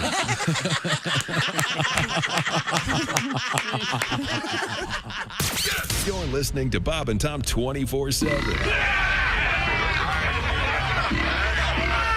That's awful. Awful entertaining. Essential Morning Radio. This is Bob and Tom 24/7. 24/7. 24/7. Hey, everybody, this is Jimmy. Hey. Urine thrower. And then you spank her ass with. Welcome back to the Bob and Tom Show. Christy Lee at the news desk. Hi. Pat Godwin in the performance room. Hello. Josh Arnold at the upside sidekick desk. Hey, Chick. Hey, there's Ace Cosby. Hey. Manning the track phone hotline hot phone. There's Willie Griswold. What's up? Wilbur. I'm Chick McGee. And here's Tom. Before we get to Christy Lee News, ladies and gentlemen, it's time for that famous palate cleanser. Who's that sexy man with a deep voice? Ace Cosby. Here he is with his joke of the day. Growing up, we didn't have a lot of money. Eggman used the... You know what? I love conversational Ace. That's my favorite Ace. I even had to use a hand-me-down calculator without the multiplication symbol on it. No. Times were hard. Yeah, I bet. Yeah, it must have. Nigh impossible. I like that very much. Times were hard. Oh, yeah. You see, there's no multiplication. You can share that. I bet your girls are working on multiplication tables. Yeah, go ahead. Ask me any multiplication table. 7 times 4. 28. Very good. 28 times 2. 28, 56. But that's beside the Man's point. good. 7 times 9. Best football, though. 63. Okay. Look at that. 3 times 6 times 9. 3 times 6, 18 times 9, 90, 72. We're dealing with Rain Man. Okay, that's good. Hey, Rain Man, I got a couple things I want to mention here. 38. Some shows coming up. I just mentioned this one at the Ho Chunk Casino in the Wisconsin Dells, Saturday, October 15th. It's show. Pat Godwin, Willie G, and Josh. Woo! That's a show. Yeah, it'll be fun. That's a show. Now, this next one made me laugh. Reno Collier, who has, by the way, a very interesting editorial. It's a new feature that Reno's been doing, and the one from, is it last Friday? Which is about the repayment of student loans by the government. Very controversial topic, and Reno has tackled it. I think he gives both sides a certain nod. It's called The Country Fried Take. It's on the Bob and Tom website. I highly recommend that you watch it. But Reno is playing a club this weekend. Have you heard of this one in Wilmington, North Carolina, called the Dead Crow Comedy Room? No, sounds cool. The Dead Crow Room. You can murder there. Thank you very much. Thank you, Chick. Murder of crows, anyone? That's like 9 different jokes right there. Okay. Oh, boy. And then coming up later on, he's going to be in Greensburg, Indiana with Josh. Did you know this? I did. Okay, that's just asking. Yeah, I didn't get any acknowledgement from you. And You're then getting harder and harder to talk to. You realize that? I'm trying to plug Josh's game. No, I appreciate it. Yeah, he's well, right here, and he's trying to participate. He's not participating enough for you, evidently. Okay, and then this weekend it's September 7th through Friday the 9th. It's Zanies in Chicago for Donnie Baker, and then he'll be at the Palmer Arena in Danville, Illinois, Saturday night. Palmer nearly killed it. Okay. So I'm sorry. So time now to check in with Christy Wait a minute. Lee. You did you have a good weekend? Yeah, sure did. Did you go up to any absolute strangers and giving them some sort of advice or No, but I ran into the same friend that I was talking about last week regarding is it okay to walk up to someone and say, "Hey, those are really cool shoes. What are they?" Yes. I think if it's a friend of yours, it's fine. No, If but it's I was a wondering total about stranger. No. And he said, yes, in the shoe world, that's acceptable. No, it's not. world. No, you're going to get your ass beat is what you're going to get. Ask anybody anything you want. And then my question was, if I saw a guy in a really cool leather jacket at the grocery store, and I thought, hey, can I walk up and say, what kind of jacket is that? And you know what he's going to say? Well, you know, I have one just like this back in my apartment. Yeah. You know what else you could do is try if you that see one like like if you're at like a bar and there's a bunch of motorcycles outside, Yeah? and you see a big guy, muscles tattooed, come out. You point to his motorcycle and go, "Hey, what kind of pussy bike is this?" You should ask him that. Or see how he responds. Just open the door and yell, "All you pussy bikers suck!" And then stand there with your arms That's crossed. right. Who wants some of this? That's socially That's a acceptable. good way to get some dental work done in the future.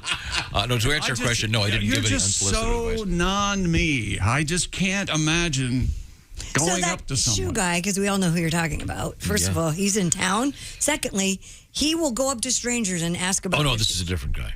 Oh, I was going to say, because that guy wouldn't talk to a stranger. No, No way. God, He might might get germs. Catch something. Yeah. Somebody else. Okay. Oh, okay. Let's move forward in the world of news. What No, have we but I missed? was at an event Sunday night with Christy, oddly enough. And, Yeah. we were all there. We were having a big time. And this guy comes by and recognizes me, of course. Oh, sure. Media darling. Broadcast legend. Is this in the men's room or? It's at the table we were seated at, you big jerk. And he goes, he pats me on the shoulder and he goes, "Do you think Washington's going to win one game this year?" Funny guy, right? Guess how long Chick stayed at the event. Man, oh man. Some people don't know what to say when they approach Yeah, you. they're just nervous. Yeah. Guessing Chick how long he stayed. Was there an opening band or was it just the one band? Oh, he didn't see any music. I didn't see any music. Really? Well, I In got his there. defense. I got there. It was raining. At like an hour and a half before the event Yeah. started. We were the nice part about this is it's a picnic. Yeah, And it's you a have picnic. a table and Christy had these spinning fly catchers or They keep the flies away from your keep the food. fly. It's a Eiffel Tower. Wear that on your belt buckle, or It's about You jerk. it's about a foot tall, and it has two pieces of 3, actually. Plastic coming off the top, and it spins, and it keeps flies away. Is there a battery? Yeah, it's a battery. Absolutely. I'll show it to you. It's fascinating. I've never seen that. And it really works. It does keep the flies away. Look at that. Wow. Isn't that amazing? I have never seen that. It looks kind of like the Eiffel Tower. Yeah, it does look like the Eiffel Keep Tower. that right by the food, huh? That's lovely. You know how I... Well, yeah, it keeps the flies away. What I do is I eat indoors, where the screens and the roof. Yeah, you know, Christy and I Temperature controlled. Had no. We knew you weren't just going to show up. Yeah. Although our buddy Steve showed up. Steve was there. Very nice. Got to see the mummies. It was great. All right. They were awesome. I was home in Here bed come by the 9. mummies. Okay, It's good. okay. Where were we? Oh, I know. We were trying to get some news out of Christy Lee. Hey, scientists report lazy stoner stereotype. It's a myth, Willie. Yeah. In a study conducted at King's College London, By a bunch of stoners. researchers found no link between frequency of marijuana use and lack of motivation, and that there was no difference between users and non-users when it came to performing physical effort tasks or rewarding pleasure The tasks. task they assigned them was make a bong out of 4 things in this room. You get these guys MacGyvering a bong, they're going to jump up and get going. Study authors said their findings run contrary to the stereotypical portrayal of pot users we see on TV and in the movies. That research published in the International Journal. It's a journal, is it? Okay. Because I was jumping ahead to neuro, which is the next word. Neuropsychopharmacology. Gotcha, That sounds like an interesting I think most read. of us with stoner friends kind of knew that was a bit of a myth. Yeah, of course. You think so? I think Oh, yeah. Well, but you were Mr. Judge a Book by its cover. I mean, Yeah. there's no getting over stereotypes with you. Well, I'll tell you what, I don't want my brain surgeon to be high. That's all I can say. Yeah, I'd rather them not also. Why but not? Maybe It might make before him focus. before I open the skull, put on some fish. No thanks. Maybe It makes him focus. he has got shaky hands unless he smokes Okay. one. Because he's got the DTs. This whole story was about going against stereotypes, and for a stoner doctor, you did a Cheech and Chong voice. Yeah. He did a joke about the MacGyver doing bongs, Hey, man. and he was listening to Fish. You're doing all the stereotypes. You know, there are plenty of surgeons who listen to this show Oh, yeah. while they're doing surgery. That's fine. Laugh now, funny man. Remember? Make it bleed, Doc. Cheech and Chong themselves kind of were an argument against that classic stoner in that they were always going out and doing things and Very working ambitious. on something. Yes, but Yeah. I think they're certainly doing things, just not, Well- they're probably not doing them quite as efficiently. Well, that's the thing. No, but the only reason they were going out and doing things so they could make money to buy pot. Well, oftentimes. Yes. So I think we're all landing in the same place. I think we all agree. There's a Yeah. time and a place. You're right. Okay, very good. Now, coming up, we have more drug news, of course. We have a really bizarre wedding story involving a grizzly bear eating another mammal. How bizarre. It's really disturbing. We've got that wolf on the loose. I read it differently. I bet the guests were grateful that it was eating another mammal and not them. Well, the guests were.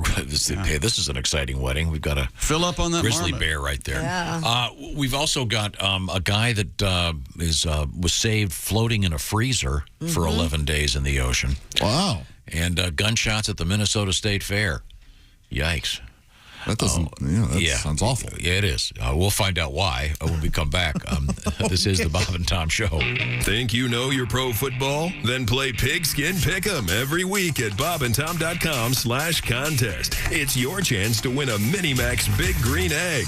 This is the Bob and Tom Show.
all night, all Bob and Tom. This is Bob and Tom 24/7.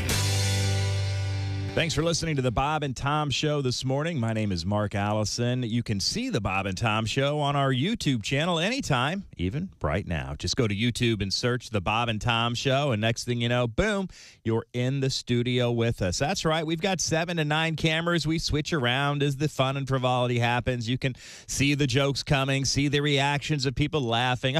Oh, we have a good time, don't we? You can see how much fun we have on our YouTube channel anytime, even right now. Again, just go to YouTube and search The Bob and Tom Show. It is just that easy. And you are listening to Bob and Tom 24/7. Good morning. I'm Mark Allison with a look at things you may have missed on this Tuesday. Prime Minister Boris Johnson has left his Downing Street office for the final time as he heads to Scotland to formally offer his resignation to Queen Elizabeth II, the British leader who announced his intention to step down 2 months ago. Expected to meet with the Queen late Tuesday morning at her Balmoral estate to begin the transfer of power to Liz Truss. Truss, who was named leader of the ruling Conservative Party Monday, will be appointed prime minister during her own audience with the Queen a short time later. The most powerful typhoon to hit South Korea in years has dumped 3 feet of rain, destroyed roads, and felled power lines in the southern regions. Typhoon Hinemanor had grazed the resort island of Jeju and hit the mainland near Busan before weakening as it moved northeast into the sea. The damage seemed most severe in the city of Pohang, where smashed cars scattered on roads and an entire 2-story pool villa uprooted and swept away by heavy floods. 2 deaths reported, some of the people missing stuck in a submerged basement parking lot. There was a fire at a major steel plant. It was extinguished, the cause being investigated. And that's a look at things you may have missed on this Tuesday. More of the Bob and Tom Show coming up. Hey, hi, this is Tom. And this is Chick from the Bob and Tom Show. Hey, Christy, what's the best way to get full access to the show? Hey, what? You introduced me.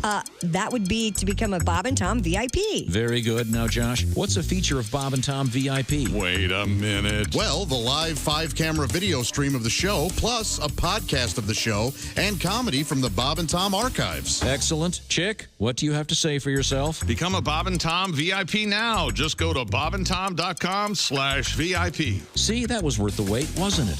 Morning laughter just might be the best medicine. No matter how hard I try, can't keep my hands off my face. Bob and Tom 24/7.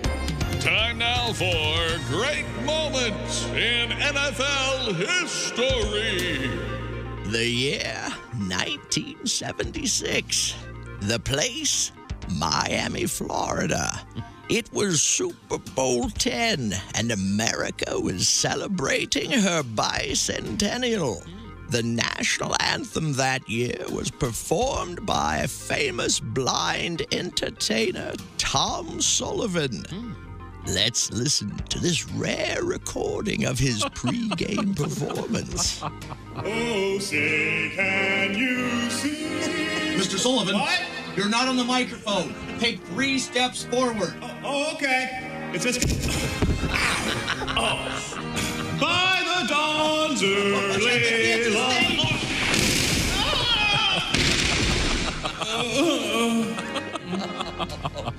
While organizers were applauded for their support of people with disabilities, fans and critics alike agreed that a stage 12 feet off the ground was a particularly bad idea.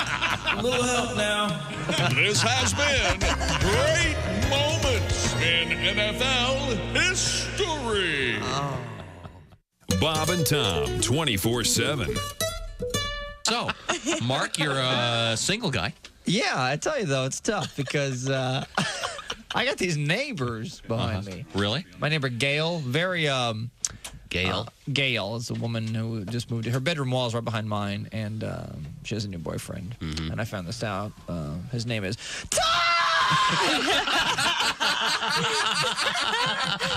Are the stars out tonight?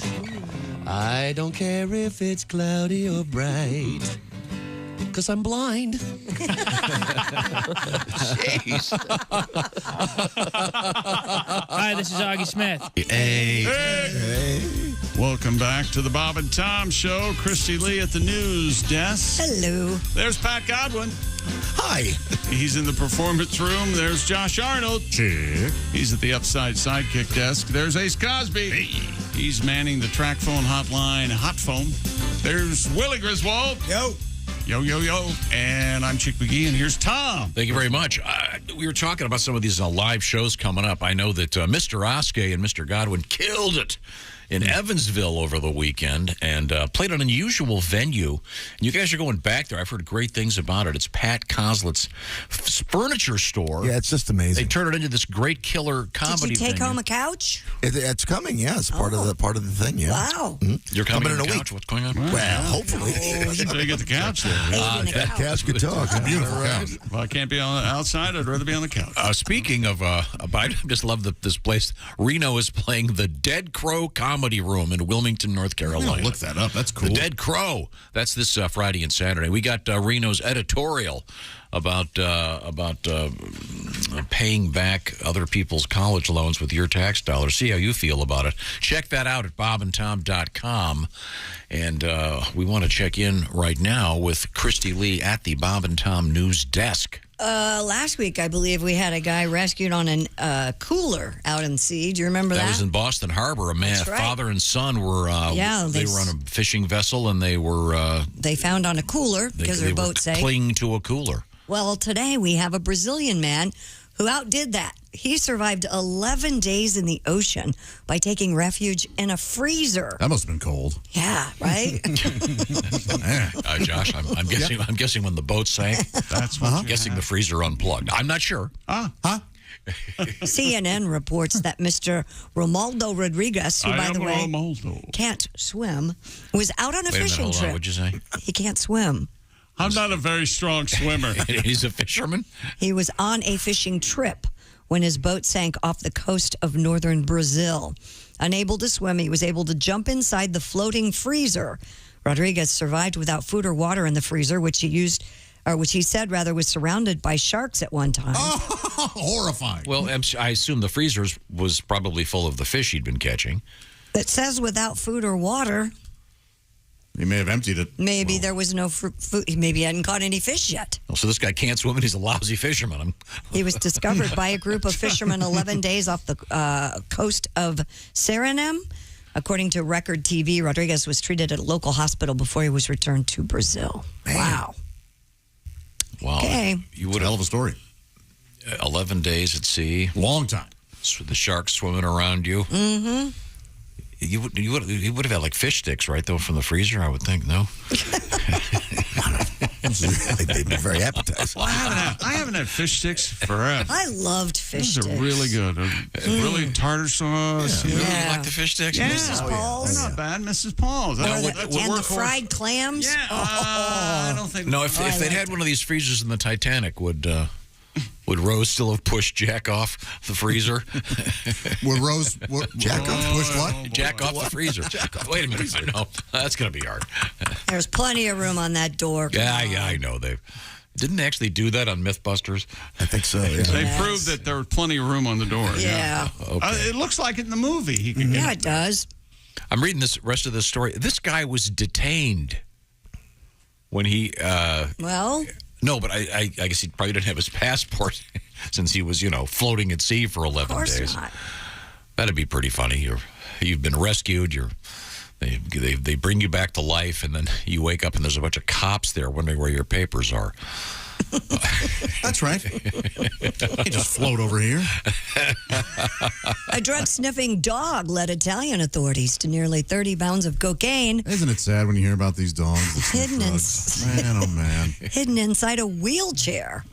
Drugs in a wheelchair. Whoa. Police said the specialized canine unit was being deployed at Milan's Malpensa airport to check passengers arriving from a flight from the Dominican Republic. No way that's how you pronounce that. Malpensa? That's you got it. Malpensa. It means two pencils. Sure. Yes. A dog drew officers' attention to a traveler. Police checked the luggage. It revealed nothing. The dog must have been a pointer, Tom. It's over there. It's over there. There it is. Officials then slashed the wheelchair's upholstery and discovered 11 packets of cocaine with an estimated street value of $1.4 million. See, if I've got a wheelchair, it's real leather, baby. Oh. Upholstery, stuffed leather. Cocaine in a wheelchair. According to They call that police- riding the rail. The guy's nickname is Franklin Bloosevelt. Jeez. By the way, when the drugs were found, the chair's user got up and walked without assistance. That's what it's I was. a miracle. Son of a gun! He can walk. Wow. You really got to be sure there's coke in that wheelchair before you cut it up, because otherwise you are going to be in the news, man. He was taken into custody and is being held pending further investigation. What a rascal. It's a name brand, you see, of electric scooters, sure. He just gets up and walks? Oh, yeah. That's going to look good in court. Yeah. You don't think you'd continue the fakery and... Well, You fall out of the chair? Yeah. What? and Willie raises a good point. What if there wasn't? What if they cut the expensive leather seat and it was full of upholstery stuffing? So the gentleman looked at the wheelchair-bound person and said, "Which one of these planes would you like?" We clearly are going to owe you something. Pat, Yeah? do you have a song for us? Sure. I'll take 30 pounds of coke, hide it in my chair. But I had me a taste. Now I got that wild out stare. Cocaine, bringing it on the plane. Oh, customs, got me quick. Doggy done found it with a sniff and a lick. Well, I'd like to know where you got the cocaine. Cocaine. Oh, now I'm being detained. I stood up quickly. It was quite a shock. I said, "It's a miracle. Look at me. I can walk." They found a cocaine I smuggled in the wheelchair on the plane. Oh. Well, that went over well. Oh, snatch forth. No recognizable melody or jokes. Well, I wasn't going to say anything, I can tell you that. That was a fine song, Pat. Is that Jackson Brown? It was, yeah. It's a deep cut. I see. Yeah, deep. Cocaine. It's very, very deep. And that one line is, it says here you're 32. Yeah, But that's impossible. Cocaine. Yeah.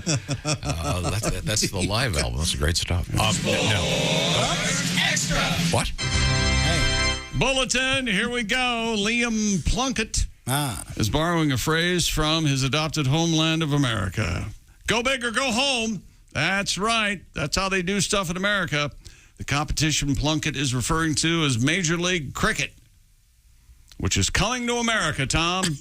Wow. They've secured more than they have more than 100 million pounds in funding from private investors, including tech giants Microsoft and Adobe. And other people who hate their money.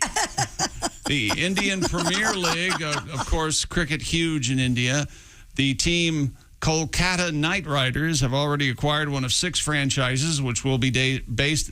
Major League Cricket's already coming to your town if you live in Dallas, L.A., New York, San Francisco, Seattle, and D.C. Wow. Plunkett believes the world's best players, not least some of his ex-England teammates, will want to be a part of a 3-week league. Oh, wow. When it starts next summer. Long season. 3 weeks. Potentially pulling some big names away from cricket in the UK. 3 weeks is the NBA offseason. Yeah. Americans want to watch the best, and I think we can get them over here, says Plunkett. He quit the English game Can last you name one cricket player? year. No. I have no idea how No it's idea. played. I have no idea. It's I will obviously bet on huge, it, though. huge in certain places. I can't. Don't we have enough of everything? Okay, ready? Hopefully, we'll get people like Johnny Bairstow or Andre Russell. Oh. All of these guys. Andre Russell, the love muscles available? Oh, yeah. I mean, I'm sure they have some fans, but God. Well, they have a ton of fans. Yeah. But I mean, in the States. Right. I would imagine it's expats of various other countries. Major League Cricket's player wages promise to be the best, bar none. Co-founder Samir Mehta says, we're quite hopeful that the best cricketers in the world will come, and we will have very decent salary caps. Did you ever watch Mad Men? Yes. Yeah. Remember the highlight? Remember the scene where the guy comes in and he goes, you know what we're going to do? Right. We're going to bring professional highlights, going to take over American sports. This seems to me like the same thing. Doesn't Don try to tell him, so, do you want to throw your money away? Is that what you're doing? Yeah. I mean, June and July are the months we'll be focusing on, and they're lucky to not Isn't have cricket like baseball, only more boring? kind of, sort of. Yeah, they don't have gloves, though. I know that. They have a bat, right? I They mean, have like got a two flat wickets. bat. I've always wanted a cricket bat. I don't know why I don't order one, but yeah, it's like a The wide. manager Yeah. of Led Zeppelin always carried one with him. Right. It's like a paddle, like a fraternity paddle. That's the See, legend. Yeah, who knows? It seems like a terrible idea, but it's not my money.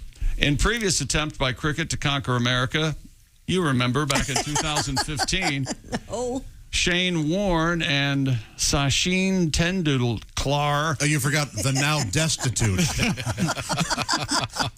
They captained teams of retired legends in the world of cricket in a 3-match exhibition series at baseball stadiums. But Major League Cricket is building 6 cricket-specific venues to meet international cricket requirements.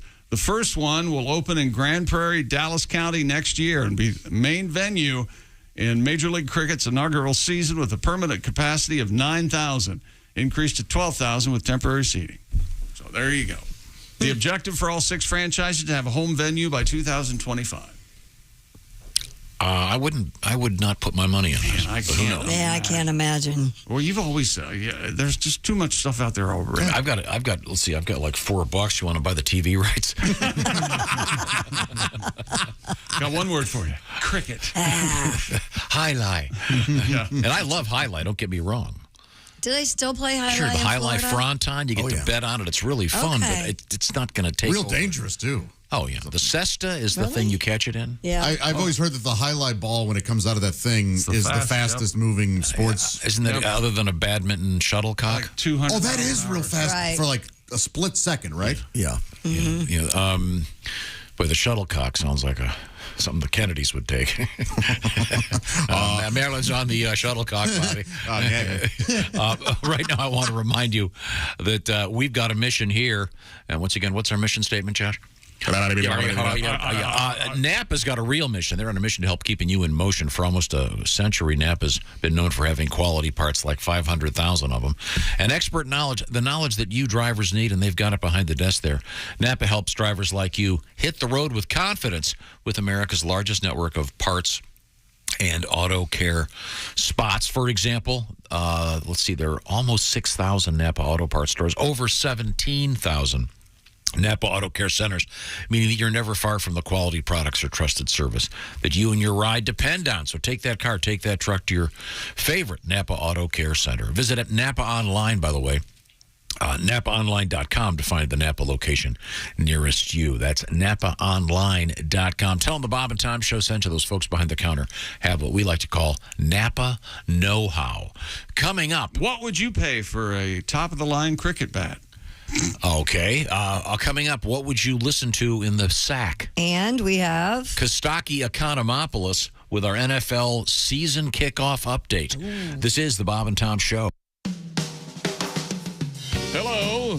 You're listening to Bob and Tom 24/7. This has been Chick McGee speaking. Chick McGee.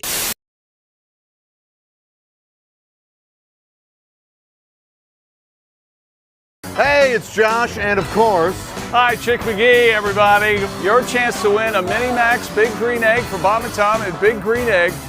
Each week, someone will win a Mini Max Big Green Egg. It's the Bob and Tom Show Pigskin Pick'em, powered by the Big Green Egg. Go to bobandtom.com/contest on the computer. And is that where you go? Are we eligible?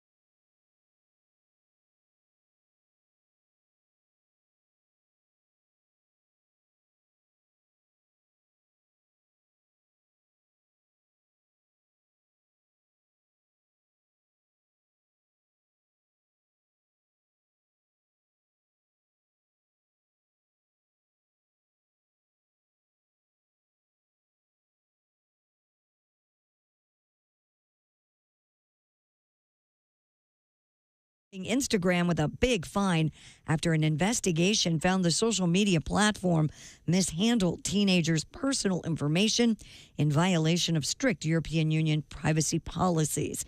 The fine last week, $402 million, the second biggest issued under the EU's stringent privacy laws. And a man in a motorized wheelchair at an airport in Milan, Italy, was found with something amiss. Yes, a check of his wheelchair turned up nearly 30 pounds of cocaine stuffed in the upholstery. The wheelchair rider was arrested on the spot. Police said the cocaine was found and the chair user got up from his wheelchair and happened to walk without assistance. It was a miracle. No, it was a bust. And that's your news. I'm Christy Lee. More of the Bob and Tom Show on the way. Things you hear on the Bob and Tom Show. Hello. Bonjour.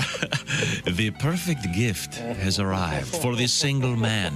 The new cologne from the makers of Clintorius and Bonaire. France's most noted fashion designer, yours truly, Mr. Béchon of Paris, has developed an exciting and stimulating new scent for men. Honey, come on. You've been in the bathroom for half an hour. What are you doing in there? Just enjoying my masturbation. Mr. Béchon. Just slap a little on. Repeatedly. Oh, God. Thanks, I needed that. Is that Mr. Béchon? Yeah, I think that's the sign. Mr. Béchon. Essential Morning Radio. All day and all night. Some like Bud, some like Schmitz, but for me, it's Bob and Tom 24/7. 24/7. 24/7. Now in theaters from Bob and Tom Pictures. Hey, Christy, it's Rob. It's been a while. I was just thinking maybe we should give it another try. Call me later. Christy, pick up. Hey, how you doing, girl? It's me. I'm back in town. Man, the West Coast sucked. Oh, come on, give me a call. Hi, Christy. Hey, it's me. Remember me? Hey, I was looking at some old pictures of that time back in Tuscaloosa. When, I'm sure you remember. I'll call me. From Bob and Tom Pictures, Christy Lee stars in The X-Men. Hey, Christy, it's your favorite drummer. I'm in town playing for a new band called Saber. Call me. Hey, Christy, it's me, Donnie Baker. Hey, I was cleaning out the boat and I found a pair of your, anyways, I think they're yours. Can we try it again, man? I got the motor fixed. I swear to God it works better. You ain't gonna have to row or nothing this time. On my pager. Christy Lee's X-Men, now showing every other weekend and Wednesdays if she's not too busy. Hey, this is Larry the Cable Guy, and you're listening to Bob and Tom 24/7. Boy, better get up, get some exercise. Now, Dwight Slade is our guest. Now, Dwight is a very healthy guy, but you were saying that you had a colonic? I had a colonic. It's a water skiing accident that you do on purpose. This is where they fill your lower cavity with... Why don't you walk me through this? With water. No. Is there an audio component to this as the revealing is taking place? Like nothing I've ever heard. Yeah, they play this. There it goes now. Essential Morning Radio. All day and all night. might as well shoot me when the beer runs out. Bob and Tom. Hey, welcome back to the Bob and Tom Show. Christy Lee at the news desk. Hello. There's Pat Godwin in the performance room. Hello. There's Josh Arnold at the Upside Sidekick desk. Just embarrassing myself. He's not behaving this morning, Tom. No, I'm not. There's Ace Cosby manning the track phone hotline hot phone. There's Willie Griswold. Yo. I'm Chick McGee, a proud member of the Fantasy Football League. And there's Tom Griswold. And oh, look at that, Tom, a special guest. It's Costaki Economopoulos, comedian. What? Costaki is are you the commissioner of your fantasy football league? No. No, not the commissioner, but it's the All Pro Lines Listener League, and Chick McGee is officially a fantasy dork as of this morning. Congratulations! All right, thank you for these Guardians of the Commanders. That's my team name. I do love the name, taking the two most generic, pathetic new names in professional sports and combining them. And Costaki was very kind last night. I called him no less than 37 times over a 17-minute period, and texted even more.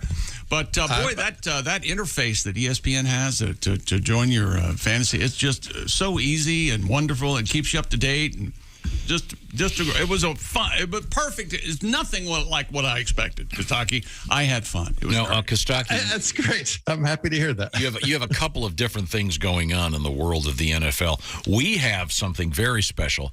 It's the very special Bob and Tom Show event. It's called the Pigskin Pick'em. Details at bobandtom.com/contest.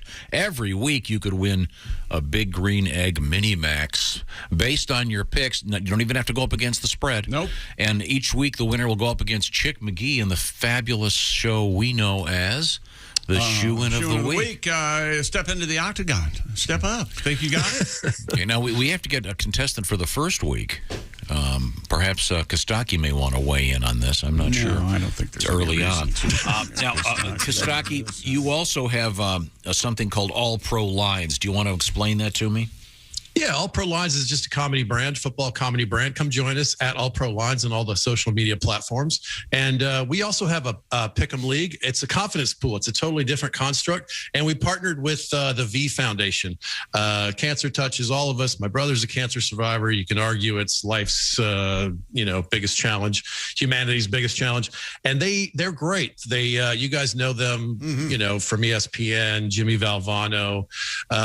They do cancer research. And they have endowments to pay for their expenses. So every penny you donate, goes directly to cancer research. So we partner with those guys, and we ask for a small donation, and you jump in the pool. And we have weekly prizes and season-long prizes. And a confidence pool is really cool. If you've never played it before, it's a great way to enjoy football a little extra. So explain it to me. I don't know. Now, hang on, Costaki. Speaking of that money that I'm supposed to kick in, no one mentioned any of that last night. Who am I? No, that's a separate thing. The fantasy league is totally different. Okay. Yeah. All right. Phew. Good. All right. So what is a confidence pool? And a confidence pool, instead of betting against the spread, which most pick'em leagues are, you have, if there's 16-game slate, you have between 1 and 16 points, and you pick winners, and then you apply the amount of confidence you have to each one of your picks. So it's a totally different way to do pick'em. There's a lot more strategy. It's a really interesting game. Bob Kavoyan played in it last year and loved it. Willie played. It's a really fun way to enjoy football a little extra. I thought a confidence pool was something I swam in where I actually took my shirt off. A little confidence. No swim shirt necessary. You should have all the confidence in the world, young man. I'm very confident, except for my fat. Oh. No, you want to keep that shirt on. Anyway. Now, Costaki, let's see. Are you wearing? You're wearing a Georgia cap today. Oh yeah, I am. Why wouldn't I? Of course, big weekend. Man, they beat the hell out of Oregon, didn't they? Man, Georgia was up 28-3 at halftime. I'm like, what could go wrong? Yeah, for a Georgia team. hey, by the way, I want to have this catch on. The quarterback for Georgia, Stetson Bennett. I say we call him the Mad Hatter. Yes, Stetson Bennett. A type of hat, of course. Of course. For those of you that... And he looks better this year than last year, Costaki. Wouldn't you agree? I mean, I agree. We got a haircut, among other things, which is long overdue. That's true. And he looked great. That's probably the best team Georgia has on the slate, and they destroyed them in the very first game. Destroyed them. Costaki, you're newly single? Yeah. Oh, thanks for So how was it watching some football games totally uninterrupted? That's funny. I still have children. Well, you don't have to. But yeah, I did watch most of the Georgia game, and it was awesome. It's fun. I'm on a text thread with all my Bulldog nerd friends, and it's great. I love it. my team's finally good. It's really fun. Now, in the world of professional football, you, of course, are a fan of the Atlanta Falcons. Yes, and the first real game, of course, in the NFL is Thursday. It's a national holiday, right? But I won't be watching because I'll be at back to school night, a potluck supper for parents and preschoolers. Oh, skip that. What do I have to buy a Jell-O mold or something? And by the it's way, the first NFL game of the year. It's a fantasy goldmine of Bills and Rams players, but it's not on the radar of the schedule makers of a certain unnamed preschool, apparently. Oh, this is even a preschool. Yes, it's not even real school. Yeah. So instead of drinking beer and playing poker and live tweeting and absorbing all the football goodness, I'll be politely listening to other parents talk about their children. Vomit. Oh, Spanish immersion and pottery on Wednesdays. Did I lose a bet? Isn't a divorce and a colonoscopy the same year enough? What's happening? Now, are you really taking a covered dish? Yes. I haven't even figured out. Yeah. Oh boy. I might figure out a way to tag team, do half of it with my ex and watch the kid and football. I don't know. It's awful. Well, lately you guys have been splitting things in half. Oh, my God. Have you met the new guy? Wow. Hey. There's no new guy. There's one story. That's not what I heard. Oh. There's one story of a hookup where she fell asleep, and I was like, well, I could have predicted that for you already. Wow.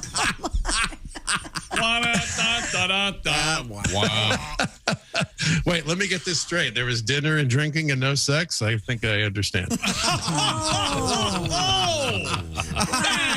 Hello. Zoom. Hey, by the way, Costaki, if people want to weigh in with their football jokes, how do they do that? Oh, yeah. Come join us at All Pro Lines on Instagram, Twitter, and Facebook, and even TikTok. It's basically just a football brand. Put some football jokes. It's the season. It starts Thursday. Get some football jokes in your feeds, and you can join in and you can write tags. Actually, I'll do a tag here tonight today by one of the listeners. It's hard to. Okay, let's do it. Brett Favre was questioned by the FBI regarding the Mississippi welfare scandal this week. Said Favre, "This is so far my least fun scandal." Tagged by Howard Talley, who wrote, "The worst part, Favre wore his FBI shirt, the one that says female body inspector." Right. It made me giggle. So you can join in and write a tag or two here and there. By the way, the Washington Bullets are back. I don't know if you saw this. Washington running back Brian Robinson was shot twice in a carjacking. Oh, right. Watch yourself. He's going to be okay. Yeah, he might be back here in about a month or so. I've been known to do a little carjacking myself, but I don't bring a gun. You know what I'm saying? Robinson took a bullet in the glute. Ironic. Sounds like Antonio Gibson is the one who needs a shot in the ass. Hold on to the ball. Yeah. Yes, he's got some issues. This is not the first time a Washington running back was caught from behind. We know this, Chick, right? Right, that's right. Shot in the ass. Now that's back and to the left. Well, there's an old reference. Who shoots a guy in the ass? That's pretty clearly not self-defense. He's not coming at you ass first like Jennifer Lopez. Right. The Rams quarterback, Matt Stafford, former Bulldog, elbow injury could be an issue all year. It's not the first time Stafford has had a lead weight on his hopes for success. He played 12 years for the Detroit Lions. So I think he'll be all right. Here's one for you, Chick. For one game, the Cowboys this year will be wearing their alternate Arctic helmet, white helmets with white face masks. Right. You think these helmets are cold? You should check out their recent playoff record. Am I right, everybody? 25 years since they've been in the playoffs. They've not been nailing it. That's for sure. Last season, of course, they were there, but that didn't count because Dak thought they had no idea what a timeout was, or never mind. How fun is it when the Cowboys are bad? It's the best. It's pretty good. A Cardinals starting defensive back will miss a month because of a freak cooking accident. It's okay. They probably don't need him in the first game. They're only playing Patrick Mahomes. Should be no problem. When I first heard this, I immediately thought this sounds like a dirt bike crash, but that's against his contract, so he's got to go with cooking accident. No, it involved a fryer and burning himself with cooking oil. He's got second-degree burns on his legs. Maybe if you're making millions in the NFL, you buy a fried turkey. Is that too much to ask? Yeah, man. Now, I know this is the perspective of an old guy who never sniffed serious sports, but Jesus, just keep your head down for 10 years, make some money, and then do whatever you want. Right. Yeah. There's no turkey frying. There's no snow skiing. There's no bungee jumping. There's no scuba diving. You don't light your own fireworks. You don't bet on football. There's no DUIs. There's no drugs. Wait a second. Now it's getting complicated. There's no questionable massages. There's no domestic violence. There's no guns. There's no racist jokes. There's no partisan tweets. And then on your 32nd birthday, you have yourself a time. Yeah. Yeah. Was this guy deep frying a turkey? Yeah. He was frying something. I didn't see what it was. And he burned his legs? What was he doing? Burned In bed? Second-degree burns on his legs and feet. Yep. Sounds like it was a turkey then, maybe. Oh, like Or he you've dropped it. Never made a mistake. Remember when if you're deep frying a turkey, remember what Displacement. Yes, the displacement is the turkey goes in the oil. Archimedes. the old Archimedes rule. Yep. Yeah, they should teach that at the training camps. Who's deep frying a turkey in shorts? Yes, right? Ugh. Stop it. At least have one of the guys in your posse deep fry the turkey. Wait, get out of there. What are you doing? Stop it. Ugh. These kids with their dumb choices. Now, we're talking with Costaki Economopoulos. He is the proprietor of All Pro Lines. You can submit your NFL jokes. And we've got a bunch of different things going on. Costaki has his very special league, the All Pro Lines Confidence Pool. Check that out. Nice charity thing. And then I should also point out, am I correct in saying, Costaki, you're going to be at the Well Comedy Club in Bakersfield this Friday? This Friday, yeah, it's a great new club. I've been going to Bakersfield for years. It's an easy, drivable gig for me, so that's nice. I also notice you'll be in Janesville, Wisconsin, Waterloo, Iowa, and Mason City, Illinois, all coming up on the Costaki calendar. Yes, sir. I'm excited. Happy to be back out there. Okay, so and then do we have any more jokes from the peanut gallery, if you will, today?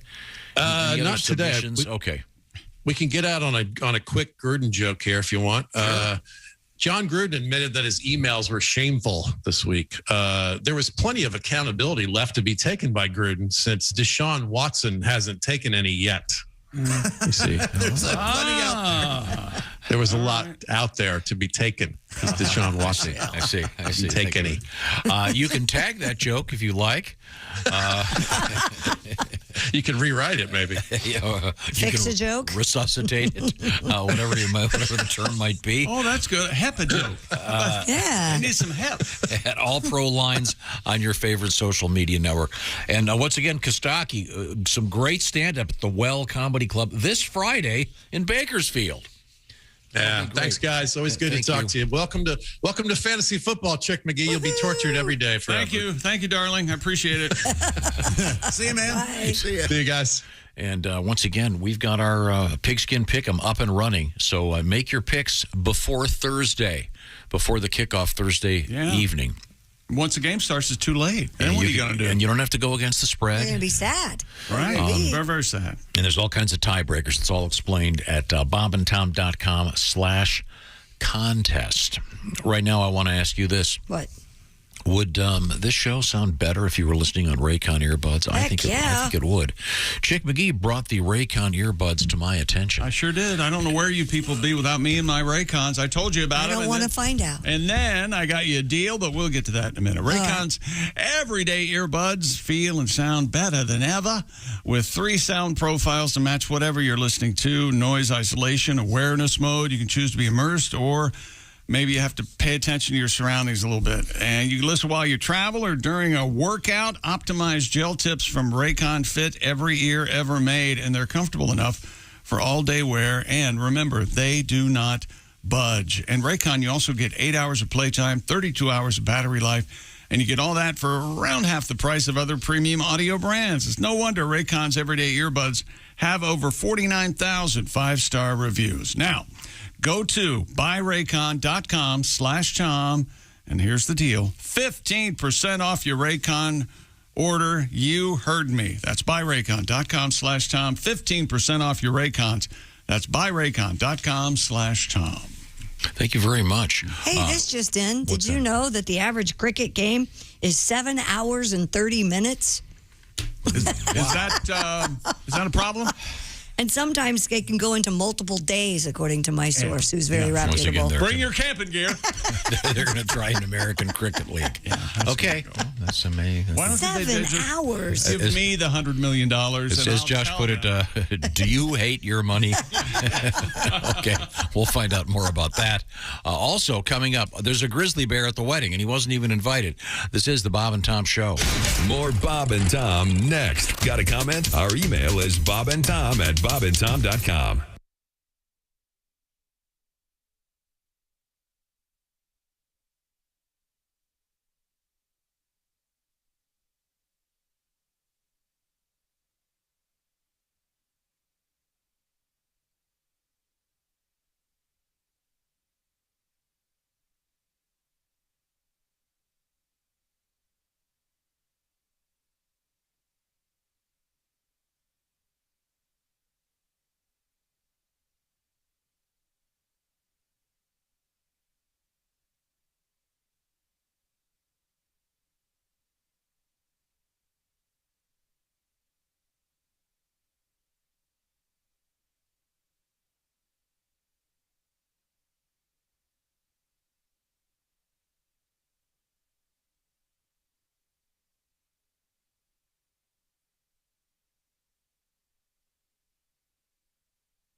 Things you hear on the Bob and Tom Show.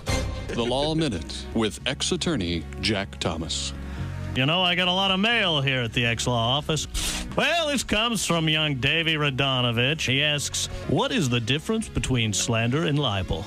Well, what kind of idiotic, stupid question is that? What kind of little pea-brain moron would write me? I think if I were you, little Davey, I'd worry more about inbreeding than I would about the law.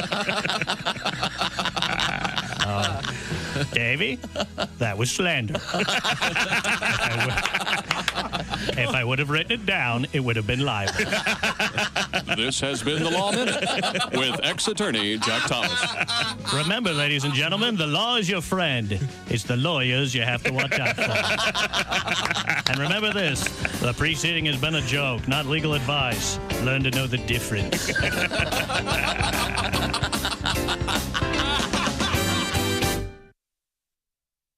Hey man, this is Donnie Baker, and this is Bob and Tom 24/7. I swear to God it is. That's like all day and most of the night. Donnie Baker stopped by the Frickamall building last week. It was great seeing him again, and you can see him live as well coming up tomorrow night through Friday at Zany's in Chicago, Illinois, and then Saturday, September 10th at Palmer Arena in Danville, Illinois. That's right, Donnie Baker playing the arenas. Catch him if you can. Danville, Illinois, coming up this Saturday. DonnieBaker.com for tickets and information as we roll through this Tuesday together. Feels like a Monday, doesn't it? It's September 6th, and you're listening to Bob and Tom 24/7.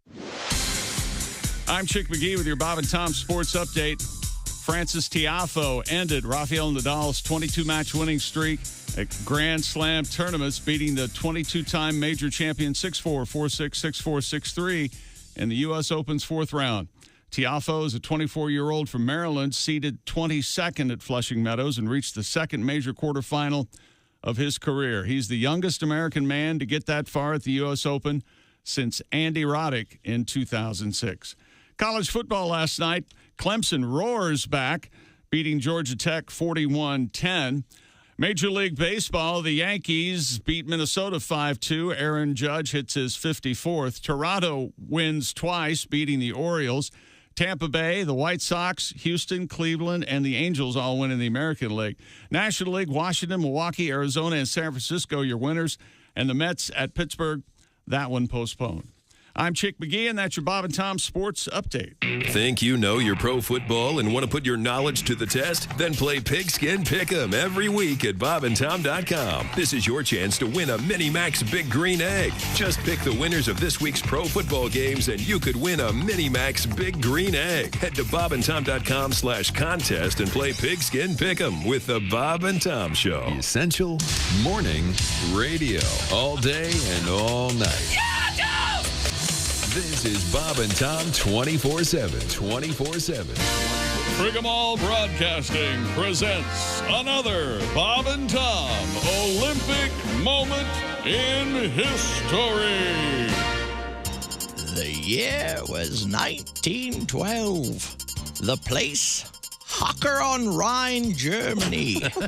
After several complaints about unsanitary conditions from competitors in a sledding event, it was determined that some of the participants were unaware of the precise nature of a particular event.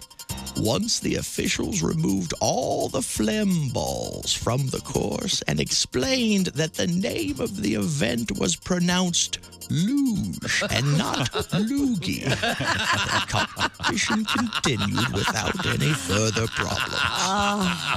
Ironically, the eventual winner of the luge event was an Austrian named Karl Bürgermeister.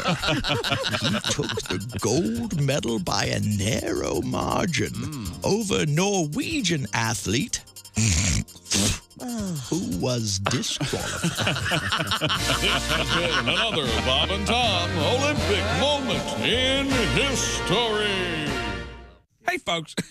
Boom. It's me. And you're listening to Bob and Tom 24/7. That's 24 days and 27 days a week and 24 like the show with the guy who whispers all the time and saves the world. And Bob and Tom 24/7. Hey, it won't blow up the world.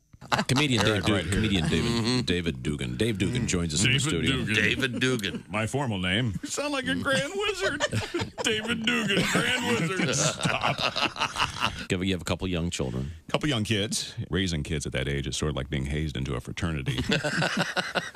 Yeah. It was like a 2-minute time period the other day when I changed a dirty diaper, grounded up fruit chews out of the carpet while chocolate milk was being spilled down my back.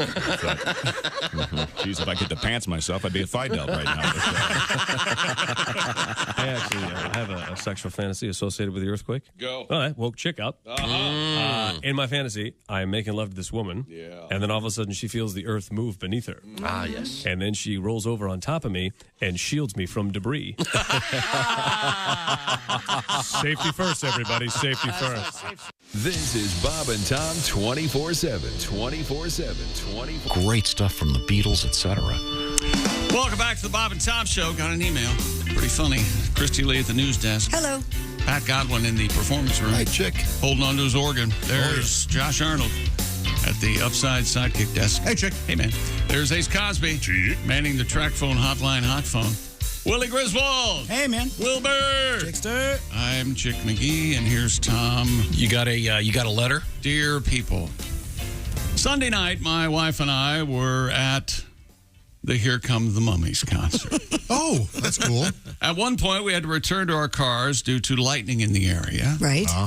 As we were walking out, by the way, Christy and I attended that concert, not as a couple, but we were a group with of a group people. of friends. Friends with benefits. Yeah. That's exactly. As we were walking out, Scott continues, I passed 2 men and a woman.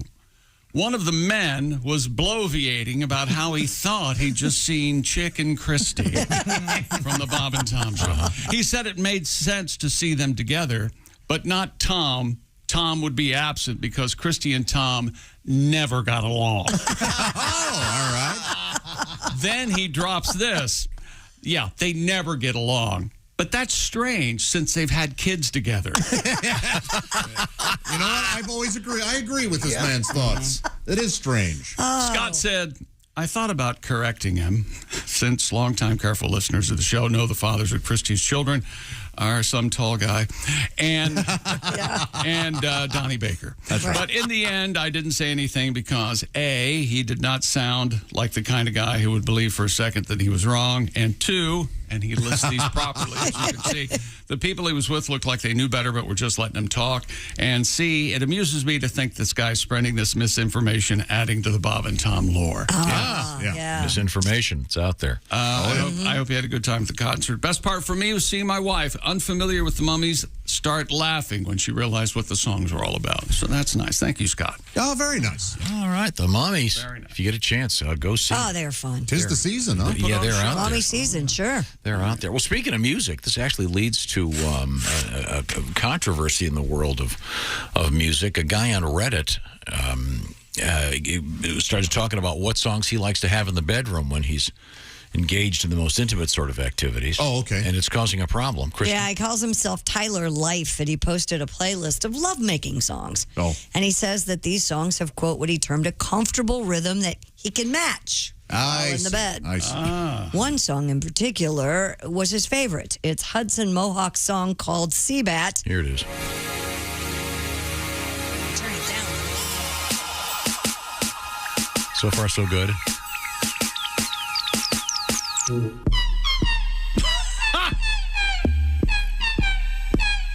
So if we're playing this here, what's playing in hell? Does it get faster? Does it pick up? Yeah, it's got a little. Oh, that's awful. Is it the letter C or SEA? It's C, like the letter. Seabat. Seabat. Crap. His girlfriend of 2 years, however, admitted deaf. to him that she hates the song I agree with her. and denoted that his previous partners, however, though, never complained about the song, so maybe it's just her. Oh, That's yeah, what I'm he sure put in that'll his calm Reddit. your current girlfriend down. To make matters worse, even though he has stopped playing the music while having intimate relations, the user wrote he still thrusts to the tune in his head, which his girlfriend recognized and asked him to stop. Please stop that. Was he doing it? So was it just like this song, completely out of rhythm? Thrust. That is unbelievably awful. That's a little fast for me. After the post went viral, Tyler Life created another, saying his relationship has since ended. Oh. There's a shock. Yeah. Any songs that we would recognize instantly just by the name? Oh, I got my list here. Oh, you do? What do you have? Oh, yeah. Is that right? Yeah. Chicks dig this one. Oh, boy. Yeah, okay. Boom. That is nice. How about this one? Okay, that's just creepy. Too fast. It's hilarious. Oh, that's weird and creepy. It's so Now, this time of year, what I like to have in the bedroom, of course, is... He did the monster mash. It was a graveyard smash. might be a little fast. You know, I've been on the planet a while, been around the block, as they used to say. Never have I had a guy have thrust to music before. Yeah. Oh, you don't know what you're missing. I mean, Really? Yeah.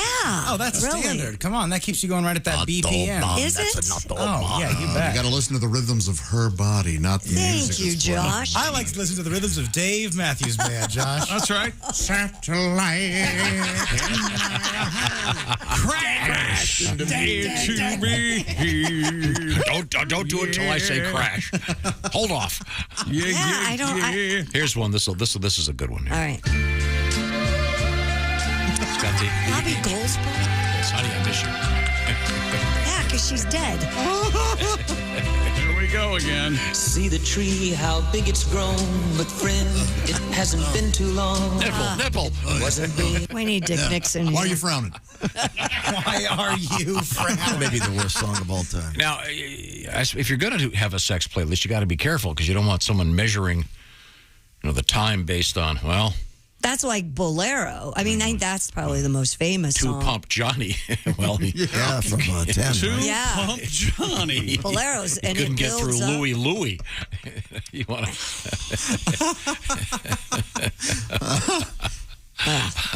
Actually, I really like the Jingle Cats. The Jingle I like Her Cats? Majesty by the Beatles. Meow, meow, meow, meow, meow, meow. Meow, meow, meow, meow, meow. They do the Christmas songs. Yeah, Pat, if you do those last 5 songs on Abbey Road, she thinks you're doing a lot of Yeah, work. Her Majesty. So the last They're minute. quick. Yeah. I wonder if there's someone out there who likes to have commercial jingles while they're doing oh, don't say safe auto yet. Maybe a copywriter. I don't Wait know. a second. I'll scream by men and when I'm ready. I really like that, Jim. Bonefish Grill. Bonefish Grill. And Bonefish kind of goes with, Sure. How about this one, Christy? You could augment the lyrics to this one. You put your right foot in, you put your right foot out. You take your penis and shake it all about. Wait a minute. No, sorry. Man, I shook it too much. That is how that goes. I don't like songs with words in the bedroom. In the bedroom. Songs with words I don't in like the bedroom. songs with words. I don't like songs with words in the bedroom. You like the instrumental. I like an Which instrumental. is classical gas and Whipped cream and other the delights. horse. Little Herb Albert in the bed. Oh, that's nice. Yakety sax. You like this in the As bedroom? I'm running around the bed. Yeah, the guy's chasing you with a whip. A whip? Wow. You want some? But you like a sophisticated man, Yeah. an educated man. Sure. Now, Actually. I'd like to present you with this rubber. Here's your rubber. There's your rubber. Remember, don't do it without a rubber. That's right. You can graduate magna cum in here. Right in here. Yes. The days of the mixtape, though, are kind of gone. Yeah, but the days of the playlist are thriving. Playlist is easy. Yeah, Yeah, I bet if you Yeah, went they're to very easy. any of those streaming services, you could put in lovemaking, and the playlist would come up. Sure. Okay. Here we go. Sex playlist. Really? I have one called Midnight Mood. Oh, all right. I got it right here. Whip it out. Here we go, Josh. I found your playlist. Yeah? It's a small world. Oh, that's just You got set up there, didn't you? Please tell me that was your end game all along. Midnight Mood is not mine, but it's an Apple playlist. It's better than this. That is a little rough. It's fun when it keeps going. Maybe not during sex, but I like the song. I like stuff like that. That one's a little high-pitched and it kind Yeah. of hits the ear weird, but I do like that. I hate everything about it. Electronica. And I hope whoever did this, I'd like them to stop. They're not making it for It you. sounds like they have a squeaky toy. Yeah. I have a guess that when that cool British teenager made a song, he wasn't thinking about 69-year-old white guys from America. So just take it easy. They have taste and rhythm. Okay. There's always this one. That could be the saddest song ever. Breaker. Did you just say close the window? Yeah. Something that you, I believe, got just almost fired over. No. We went to commercial and he said, "Get out of here." That's what he said. Get out. Get out of here. Now he says the same damn thing. Coming up, we have some interesting news from the Minnesota State Fair. Yeah. Also, a fascinating wedding story involving the sudden presence of a wild grizzly bear. Oh. Yeah, and there's video. Maybe he was the ring bearer. Ring bear. Well, we'll find out. We'll find out. Ring bear. This is the Bob and Tom Show. Hey, thanks for listening to the Bob and Tom Show this morning. Get a look at today's show on our YouTube channel.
Things you hear on the Bob and Tom Show.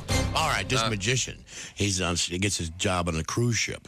So he's working this cruise ship, and he does his act every night. In the front row is the captain of the ship with a parrot on her shoulder. So every night he does his act. Well, by the third night, the parrot starts figuring out his magician's act. coat. So he starts heckling the magician, and it's in his sleeve. It's under his hat. His assistant has it.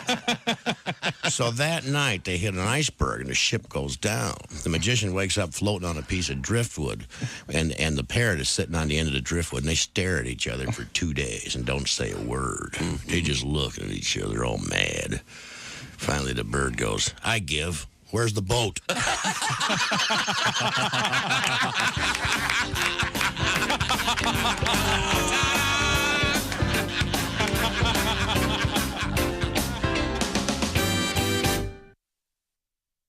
Hi, fellas. This is Floyd Tucker, the over-the-road trucker. This is Bob and Tom's program, 24/7. Hey, don't forget about Bob and Tom Show's Pigskin Pick'em, sponsored by Big Green Egg. Make your picks now at the Pigskin Pick'em Challenge at bobandtom.com/contest. All you have to do is pick the most winners of the pro football regular season games. It gets underway Thursday night, so make sure you get your winners in now. You could win a Big Green Egg Mini Max. Details coming soon, or there right now. I don't know. You find out for yourself. You're the one entering the contest. I can't win. bobandtom.com/contest, and you should be glad that I can't win. I would dominate you suckers. I'm just kidding. We had ladies win this last year. That's right. The girls can pick too. bobandtom.com/contest. I'd like a female to win week 1 just to shut my mouth. bobandtom.com/contest. Make it happen. Go there and win your own Big Green Egg Mini Max. And good luck from all of us here at Bob and Tom 24/7. Hi, everybody. Christy Lee with your Bob and Tom Entertainment News. Russia has slapped personal sanctions on a new batch of Americans, and this time the list includes a couple of actors. 2 on the list, Sean Penn, Ben Stiller. The foreign ministry in Moscow says those on the list would be permanently banned from Russia. Not that either of them would be heading there anytime soon. Penn and Stiller are both outspoken critics of Russia's invasion of Ukraine. Mattel has made a Barbie doll modeled after Gloria Estefan. She herself made sure the doll looks just right. Estefan picked the eyes, the lips, and the hair to make sure the doll looks like her. She even sent Mattel her jacket and thigh-high boots from her Get On Your Feet video so the company could copy them. Mattel has donated $25,000 to provide children with music education. And Dolly Parton has started a line of dog apparel, toys, and collars called Doggy Parton. Yep, you can go with the whole Dolly look for your pup with a pink dress and a blonde wig, or go for the pink cowgirl hat trimmed with white faux fur. The collection also includes gingham dresses and collared shirts, chew toys shaped like guitars and records, and even a microphone tuggy toy. Proceeds will benefit Willoughby Farms, an animal rescue group. You can find out more details at doggyparton.com. And that's your entertainment news. I'm Christy Lee. More of the Bob and Tom Show coming up. Ladies and gentlemen, Bob and Tom. Folks, the show's often off the rails, but this week it's a new standard. Defensive Tom, Chick versus Ace, Willie versus Tom, the PP Challenge, and Diaperhead McGee. That's my new favorite superhero. He's made him a superhero. Yes. Chick McGee has created a new character by taking one of the adult diapers and wrapping it around his head. And he becomes... Stop ahead. Diaperhead. Diaperhead, how's the missus? I hope she'd change me. Bob and Tom in the morning and highlights all day long. The Bob and Tom Show, weekday mornings at 6 a.m. Eastern on Bob and Tom 24/7. Hey, it's Roy Wood Jr. You're listening to Bob and Tom 24/7. Bob and Tom, all the time, in your ear. Tonight on Bob and Tom Television's Animal Channel, it's Miracle Pests, the show that examines the unexplained actions and surprising heroics of the smallest and most maligned of animals, pests.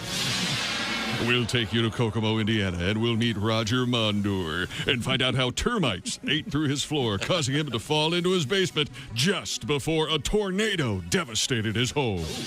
Next, we'll take you to DeLand, Florida, to tell you the story of Maggie Kunter and the mouse who ran up her leg and frightened her so badly she ran out of her house just before it mysteriously exploded. Then we'll go to Segmack, Arkansas, and meet the Cheeseman family. We'll hear their true story. A swarm of Canadian wasps attacked and repelled an armed intruder as the Cheeseman family napped in their home following a baked bean dinner. Finally, we'll meet Harriet Billingsley, who, upon discovering a swarm of pubic lice, rushed to the drugstore to get a bottle of Quell shampoo and, on impulse, purchased what turned out to be $1 million winning lottery ticket. Join host Dick Verman tonight for Miracle Pests. Miracle Pests, only on Bob and Tom Television. Good morning, sunshine. Bob and Tom 24/7. 24/7. 24/7. Bob and Tom 24/7. Not on air, online, all the time. Bob and Tom 24/7. O-N. Hey, welcome back to the Bob and Tom Show. Christy Lee at the news desk. Yes, sir, present. There's Pat Godwin in the performance room. I'm here. There's Josh Arnold at the upside sidekick desk. Hello. There's Ace Cosby manning the track phone hotline hot phone. Howdy. There's Willie Griswold. Yo. I'm Chick McGee, and I have a letter, and here's Tom. Before we get to your letter, all right, we were talking about this guy that made this playlist for the bedroom. Mm-hmm. And he was having some problems with it because his favorite song for the sex romp at his place was this Seabat. Seabat. And so far, then it gets all weird here. Hudson Mohawk. Is the song called Seabat or is okay? Does that stand for something? I don't know. Wow. Just let it keep going. Oh, there you go. Does it change from this? Yeah. Just let it keep playing. Well, sounds of the ocean. I'm done already. So. Oh, yeah, I hear how it stretches out the ninth time so through that. Frustrating. Yeah. It was clearly going into the next part, and you pause it before it finishes. Because out. I just wait a minute. That's Little that Feet. really picks up there. Yeah. Is that James Dean? No, that was Little Feet. Oh. Sailing. Okay, this is something called Silk Sheets. Oh yeah. Oh yeah. You know this? No, Pat? I mean this is okay though. John sent us this letter saying this is a Spotify. Perfect you in my head. Oh, sorry. This is from Spotify. It's the playlist for getting in the mood. Who's that? That's a sexy Is that Billie song. Eilish? Yeah, it sounds like Billie Eilish. Everybody sounds like Billie Eilish. Okay. I know, right? But I Wait a second, that's Jimmy Durante, not Billie Eilish. Jimmy Durante. Okay, this playlist is on Spotify. It's called Love Making, and it has that little purple horned creature that means horny. Yeah. Right beside it. We've got Angry Birds Trap. What? I don't that's know. got to be a joke then. Can Ghosts Be Gay? That's got to be a joke. See, this is the real. This is Silk Sheets from Spotify. Sex with a Ghost. See, this is all kind of slow. Sexy, yeah. Sex, drugs, etc. That's the name of a song by The Wiggles. Beach Weather. Do you want to have sex, drugs, etc.? Fruit salad. Fruit salad. Yeah, yummy, yummy. Toss salad. Toss my salad. Just put on Roxy Music's Avalon. That's all you need. Oh, that's your go-to? That's the go-to. That's Vampire voices turn me on. more than this. It's all great. Every More than song this is a great song. Stinks. Now, what's your record? How many songs have you been able to get through? Half the first one. You don't start singing Half in of your this, not head more and of not this. paying attention to what Pat, you're doing. I like to think you put on your own album. Oh, I get that's too exciting. I last all night. What do you think of this one? You know, that's me singing. You have to wonder. I want a comedy. Artists of a certain caliber do that. No. You think? Maybe. Sinatra probably put his Kenny own. Loggins, maybe. Remember the Gary Shandling show? That's always, or Larry Sanders. He would ask who he's dating. Did you see the show tonight? How do you think I did? You think I was funny? Yeah. And if she didn't, she was out of there. Wow. Pat, it's time to revisit one of your newest pieces. I liked it very much. This is a This is a song. Oh, you know what I'm talking about? No. Give me a hint. Did you say Pants Christie? Done and done. Are we talking about the spillage? What are we talking about? I bet it's the Taint song. Yeah, the Taint song. Taint song. We had the perineum. What's wrong with him? We had the story again in the news. This is one of those TikTok things that's going around. It's suggesting that people sun their perineum, and we the perineum is sometimes known as the taint because Josh, your description of it was again what? It's right there between the old front naughty and the back hole. Yeah, the back hole. Taint this and it taint that. Yeah, but between the dirt button and the front naughty, on both the ladies and the gents. The perineum, sometimes called the taint, right, or the nacho. Nacho? Yeah, nacho ass, nacho. Yeah. I like that. I've always liked Nacho as a nickname. Hey, Nacho. I think that's cool. Nacho! You want us to start calling you that? Yes, All right, I do. you got it. Chicks out, nachos in. So are we each going to have a Mexican food nickname? No. Oh, we could. Hey, Taco, be quiet. Taco. Christy's got to be Taco. It has to be. Soft taco or hard taco? I'm soft. Something supreme. What did you just say? Ace is black beans. Hey, black beans. No black beans. I'm flan. No. I like Nope, you're black bean. Anyway, I think you're Gordita? Chimichanga. Well, that means Tom's got to be queso. And you know, That's as white as it and goes. Willie is pinto. No, Tom's queso blanco. Yeah. Okay, I like this. So according to this news article, once again, this is an internet thing. It's gone viral again on TikTok. And there's a doctor here, Dr. Stephanie Uwe. Ting, tang, walla, walla, bing, bang. Dr. Stephanie Uwe of the My Healthcare Clinic said, this is a classic example of social media misinformation. Don't do it. It can be damaging or dangerous. And you don't want to expose your genitalia to the sun. You don't need never seen the sun. People's, of course, on TikTok, it says it's for getting vitamin D to the area. I mean, it's all ridiculous. You get vitamin D by taking it. What's that joke about Michael Jackson on a beach? I think it's something with, hey, excuse me, you're in my sun, something like that. Oh my. I forget exactly how it goes. But. Josh, that's bad. That's bad. It's really, really something bad. about a shadow and he's guys trying to suntan. It's real close, yeah. I'll look it up. In any event, Hey, you're in really bad. you don't want to sunburn. I'm out here for the sun. Sunburn your genitals, and Pat has developed a serious song about this.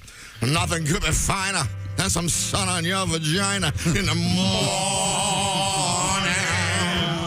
Oh, nothing could be sweeter than to tan under your Peter in the morning.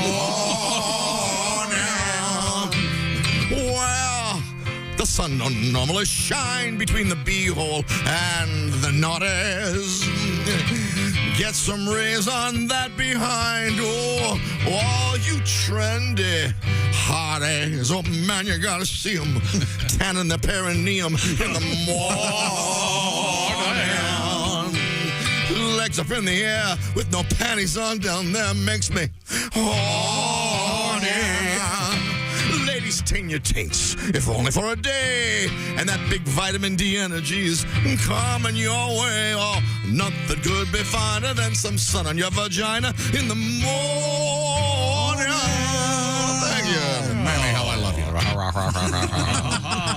Oh, man. My sun in the scrot. Brown in the bung. Oh my goodness. Get a little brown in the bung. If you're stupid enough to do this, I hope you get sunburned and boy, that's gonna be sidelined for. Now here's some good music for the bedroom. When you start making love, Yeah. you make it hard, long, soft, short. We be stroking. You like this one? I be stroking. You don't like But that? I'd be singing along and not paying attention and You know the giggling. one. You know the one. Pointing. I know how to stop that singing. You know the one Josh likes. Oh, man. Come on, let's get it going. You can keep me rolling. Oh, Josh is doing the dance. You know what I need. Now this is pretty What does he need, sexy. Josh? It is sexy. For you, baby, and a rip for you, baby. Take another shot, get lit for me, baby. Of all the songs we've played, I think that's my favorite so far. Oh, yeah. Yeah, that's pretty hot. Pretty good. Paul Cauthen for that. Yeah. Paul Cauthen? Yes. That is very nice. Boy, Very he's, nice. you know, one of the upsides of my summer has been listening to Paul Cauthen on the dock. Yeah? Well, with my brothers there. But you know what the upside of every day can be for you? What? Upside the app. The app. Right? Of course. Josh Arnold here. You know, the incredible app that everyone who buys gas needs to know about is, of course, Upside. Some of our listeners have already earned over $200, $400, even as much as $1,000. This app is a no-brainer, my friends. Download it. Use promo code Bob and Tom for 25 cents per gallon or more on your first fill-up. That's cash back. Stop paying full price at the pump. I know, gas is still expensive no matter what they try to tell us, but you can earn real cash that really adds up, in fact. It adds up and it adds up. Add the app so that the money will add up. There you go. App up. Thank you. Or up. Go back to the script. $1 million cash back is being earned for users each week. People can earn 3 times more cash back with Upside than any other loyalty program or credit card reward, and it's available at businesses all over the country. 30,000 plus total businesses, and that includes those big name brands and popular gas stations you know and love, as well as some of your favorite local businesses. Just use promo code Bob and Tom when you download the Upside app to get 25 cents per gallon or more cash back on your first tank. That's code Bob and Tom on the Upside app. Thank you very much, Josh. When we come back, more music to have in the bedroom. I bet this happens more often than we know. Well, I'd like to think not. Get them panties down. When we come back, this is the Bob and Tom Show. Thanks for listening to Bob and Tom 24/7. For everything Bob and Tom, check out bobandtom.com. That's your one source, your one resource, the one spot you need to bookmark on your computer or your mobile phone. That way you'll always have the latest Bob and Tom highlights, news, information, watching videos of Pat Godwin singing his songs in the performance room. There's Ace Cosby telling his joke of the day, and my gosh, there's the Bob and Tom Show puppet smacking around Tom. It's all available at bobandtom.com. Word has it on the street, there's a new puppet video going to be out soon. Christmas is coming, Tom. bobandtom.com. That's where you need to head. You're listening to Bob and Tom 24/7. Good morning. I'm Mark Allison with a look at things you may have missed on this Tuesday. Prime Minister Boris Johnson has left his Downing Street office for the final time as he heads to Scotland to formally offer his resignation to Queen Elizabeth II, the British leader who announced his intention to step down 2 months ago. Expected to meet with the Queen late Tuesday morning at her Balmoral estate to begin the transfer of power to Liz Truss. Truss, who was named leader of the ruling Conservative Party Monday, will be appointed prime minister during her own audience with the Queen a short time later. The most powerful typhoon to hit South Korea in years has dumped 3 feet of rain, destroyed roads, and felled power lines in the southern regions. Typhoon Hinemanor grazed the resort island of Jeju and hit the mainland near Busan before weakening as it moved south-northeast into the sea. The damage seemed most severe in the city of Pohang, where smashed cars scattered on roads and an entire 2-story pool villa uprooted and swept away by heavy floods. 2 deaths reported, some of the people missing stuck in a submerged basement parking lot. There was a fire at a major steel plant. It was extinguished, the cause being investigated. And that's a look at things you may have missed on this Tuesday. More of the Bob and Tom Show coming up. Things you hear on the Bob and Tom Show. Looking to buy a new car, but the looking part is getting old hat? Well, maybe you need to try shopping at Bob Bile Motors. Bob Bile Motors. Hi. Just stop into Bob Bile Motors and I'll show you my take a test drive and I'll also let you see my That's Bob Bile Motors. And hey guys, during Bob Bile's Celebration Bonanza Days, if you buy a car from Bob Bile Motors, I'll not only show you my and my I'll let you in the and after that, you're in the Is that even possible? It is at Bob Bile Motors. Bob Bile Motors. Why the hell shop anywhere else? Somebody get me a towel. Due to pending litigation, Bob Bile Motors is suspending free hot dog Fridays.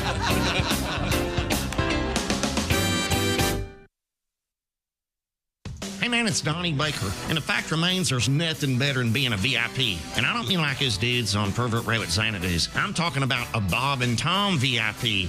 Best thing, you'll never miss another minute of the show. I swear to God, you can hear the show here in the morning, and then cause you're a Bob and Tom VIP, you'll get the podcast of the entire show, a 12-month library of podcasts, hundreds of Bob and Tom comedy tapes, and a 60-day video archive of the show. Bob and Tom VIP. You have to get it. It's state law.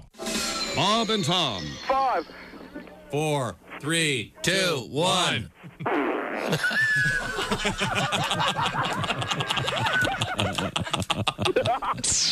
They put the F in professional. If Bobcat called you, wouldn't you keep it and play it for all your friends? Hi, this is Bob Goldthwait, too. Yeah? We've got an X-rated movie coming up where I think you're perfect for it. Just give me a call. I had a phone call from Bono that I accidentally erased. Oh, no! Bono? Yeah, and I was like, ah! Oh, why'd I do that? Have you ever heard Bobcat's Bono? I haven't. I can't do it, but yeah. I bet you can enough to make us go, oh, my God. No, but so he called. You mean he heard you doing your Bono and he called you? Yeah, he was very nice. And then I saw him. I was at Dodger Stadium. Or no, I can't remember what stadium it was. It was very, and he and I met him, and I'm in the, like the stadium doorway, and he said some very sweet things and very kind, and we talked back and forth, and it was just him and I and one other person, and he starts walking out to do his concert, and he turns around and he takes off those, the fly sunglasses, and he goes, "Hey, Bobcat," and he throws them to me, and I catch him, and I go, "Thanks, Mean Joe." I knew that was coming. And he goes, "What?" What? Yeah. I'm going, oh man, that's one of my best riffs ever. Falling on his deaf Gaelic ears. Yeah. Hi, this is Dr. Will Miller, and you're listening to Bob and Tom 24/7. With us in the studio, comedian Chad Daniels. Your wife is a college professor. Yes. Are you a college man? No. Ah. That makes for interesting contrast. And her friends always remind me of it. Oh, really? Oh, really? Are they all college professors as well? Most of them. We were out getting dinner one night, and her friends were like, "So, Chad, have you ever had Indian food?" And I was like, "Hello, Thanksgiving." Aren't you a history professor? Yeah. Didn't you know that? She has one friend from England that's always bragging about their language. We invented your language. You wouldn't have a language if it wasn't for us. Well, you spelled pneumonia with a P, stupid. Nat starts with a G, and you're bragging about that? And she goes, "You know what? They're silent." You know what? You better be silent before I stab you in your face with a knife. Hey, guy, it's Kid Tarmac. You're listening to Bob and Tom 24/7. Take that to the bank. Welcome back to the Bob and Tom Show. Christy Lee at the news desk. Yes, sir. Present and accounted for. There's Pat Godwin in the performance room. Hello, chick. Hello, Pat. There's Josh Arnold. Hello. There's Ace Cosby. Hey. Willie Griswold's here. Chick's here. Yeah, I'm Chick, and here's Tom. Thank you very much. Now, we were talking about proper music for the bedroom, and a guy... I can only imagine what you play. Well, I know what Josh plays. Oh, no. Now what? Boy, timing sure is everything. Oh, my I didn't think it was going that direction. Don't wanna be. The notion that somebody would be masturbating while listening to that song is pretty awesome. I guess I'm just going to lean into it at this point. Hello. You know, a good buddy of mine, he goes, "I have to share this with you." It was a Saturday night, and he said he was alone in a Chicago apartment, and he decided to have at himself. All right. And as he was doing it, a car drove by outside, and the song he heard coming from the car's window was "Oh, what a night." And he laughed so hard he had to stop. That was me. Josh is not listening to All By Myself. No. Here's what Josh listens to. Yeah. Something upbeat. Doing that crazy hand jive. Look at Willie's face. What is that? Is that like It some was song some from the 40s or dance or something? Hand jive. something. Yeah. Johnny Otis. Didn't Clapton do a version of it? Clapton covered it, yeah. Oddly enough, yeah. It was some weird dance thing. Yeah, that, yeah. But do you think people do hop in the bedroom and go, I got something special for you, baby? Yep. That's happened. Absolutely. Dress like a stormtrooper. Yeah, I was going to say, takes the Sure. May the 4 inches be with you. That's right. Think you can handle this, baby? Yeah, no, I know. I was Cosplay consummation. Well, I really, to be serious, I like to do this. Hello there, hello there, hello there. Everywhere we go, we say, hello there, look at this. Look at this. Again, make it open. Looks like it's the talking. news story was this Reddit guy was saying that when he played Hudson Mohawk's song Seabat, his girlfriend hated it and eventually left him. Yeah, 2 years she had to put up with that. I'm surprised she lasted that long. Yeah, that is rough. But to each his own. Yeah. We're going to have to look up Hudson Mohawk. I was with Bruce Willis. Yeah, anybody who's willing to make a Hudson Hawk pun in their name is I'm a fan of. He's got a couple good jams. Chimes is one that I like. It's cool. It's like a DJ. It's for outdoor music I festival. like that kind of. I like it. Buddies. It's definitely got its place in my life. Josh, I see you as like a Sade guy. I do. I love Sade. I love. Smooth Operators. I like that stuff a lot. Yeah. Enya is. I know that's not as hardcore, but Your Love is King. Is that what Kenny G is for? Is that the thing? Probably. Yeah. Soft Kiss jazz My like Neck, that. Stuff like Kiss My Neck. That's a Kenny G song? It is. Yeah. Really? Yeah. Okay. No, I have no idea. Lick my thigh. Again, That's a hit. I do like the commercial jingles. Yeah. No, you don't. Oh, sure. Stop. Come on. Oh, yeah. Just being silly. Oh, no, I like the say 800 safe auto, baby. I know every time I finish, I yell, I'm loving it. Met with mostly disgust and hate. Christy Lee is at the Bob and Tom News Desk. What have we missed? Well, on that romantic note, a couple getting married at Glacier National Park. A couple what? Couple of people. Oh, okay. Was upstaged by a hungry grizzly bear. Staten Giles, a wedding videographer, captured footage of a grizzly bear attacking and devouring a moose calf during a wedding ceremony. Wow. Taking place on the shore of Two Medicine Lake. So this baby moose is being eaten by a bear during their wedding. Mr. Giles said the groom was, quote, most of the way through his vows when the, quote, grizzly charged out of the brush onto the North Shore and attacked a moose calf as the mother looked on. Oh, no. Wait, not the proud grizzly mother, but the mother of the moose. Yeah. And not the mother of the bride. The video. Jeez. That's why we have 5 or 6 of them. The video taken from the opposite side of the lake zooms in on the groom when the moose begins to cry out. The video then cuts the bear feasting on the thrashing animal while shocked wedding guests can be heard reacting in the background. This is brutal. Giles told Newsweek that the wedding paused while the bear finished killing the moose. Oh, man. Let's just wait for this to be over. We'll just, if you wouldn't mind, we'll all. If anyone here would like to object to these two getting married. I mean, other than the grizzly bear. God, you thought the worst thing that could happen would be, the DJ doesn't show up. Man. Isn't that unbelievable? There's a lot to be said for getting married outdoors. It's beautiful, but there are a lot lot of unforeseen circumstances. Yeah. Things like can go that. wrong. Yeah. Weather, of course. Weather. Bees. Stifling heat and humidity that I sat through the other day. Yeah. Oh, yeah. Mm-hmm. Talk about a sign. This bear is gigantic. It is really disturbing. Well, grizzlies are pretty good sized bears. Yeah. And did you see where he catches the bouquet? I mean, I'm next. And the bride's arm? No. I can't believe it. It's a good thing they registered for the bear spray. That's all I can say. This is really terrifying. Sad. This was in Montana, so yeah, that happens. You got to be careful.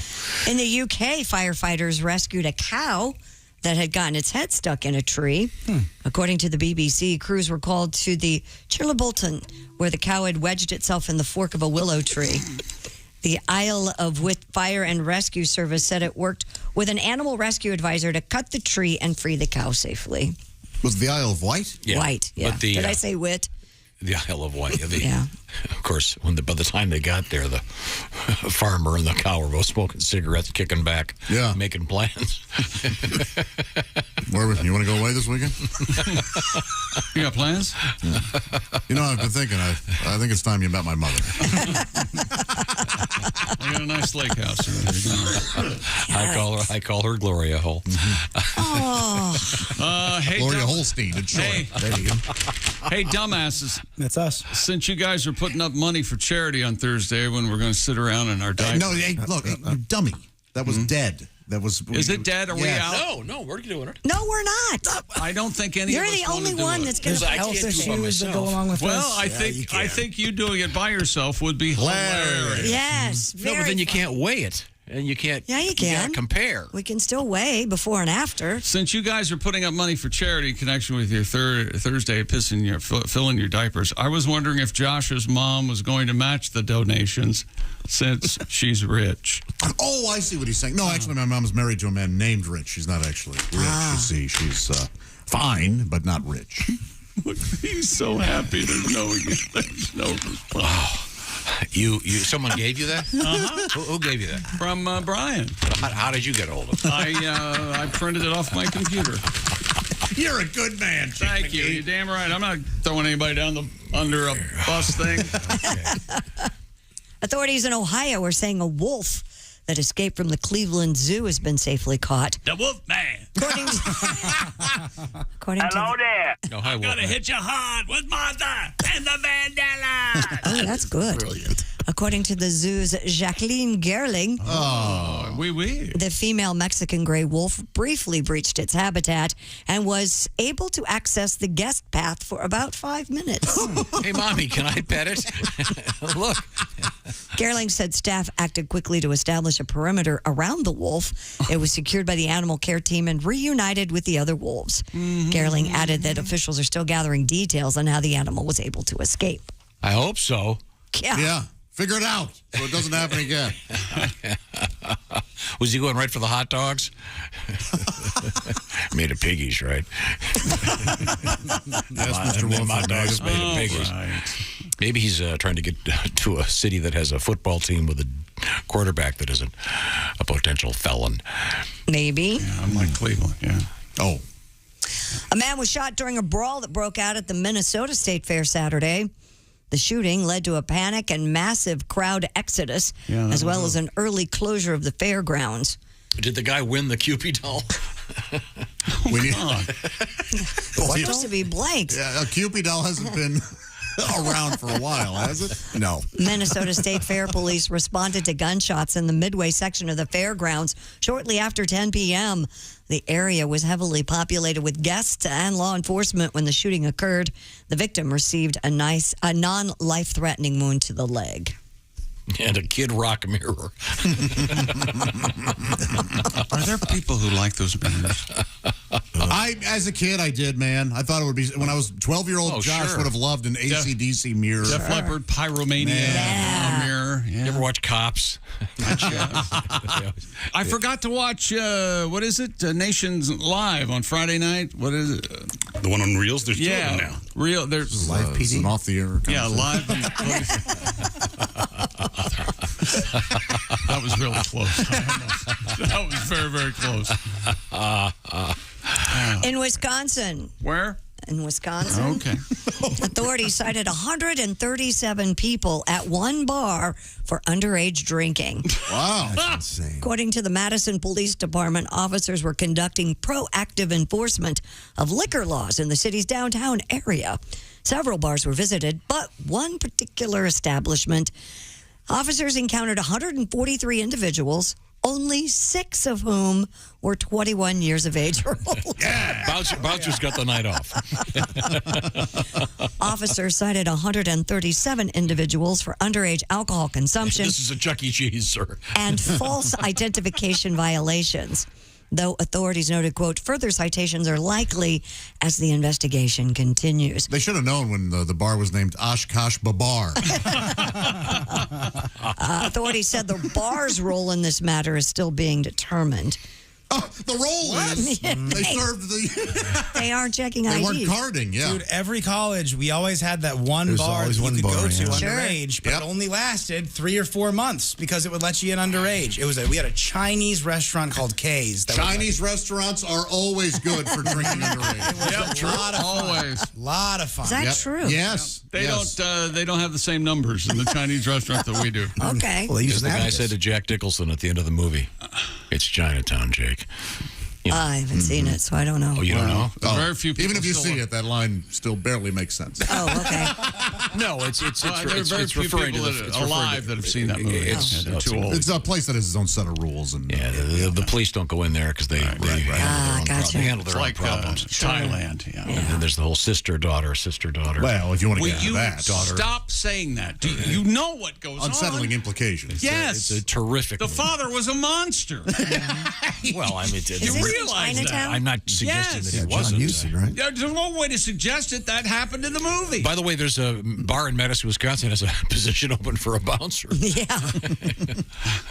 Remember the old story? How And I love tests- partying in Madison. What? They must have. I mean, that was a good party. Really Always. inferior fake IDs, obviously. Yeah.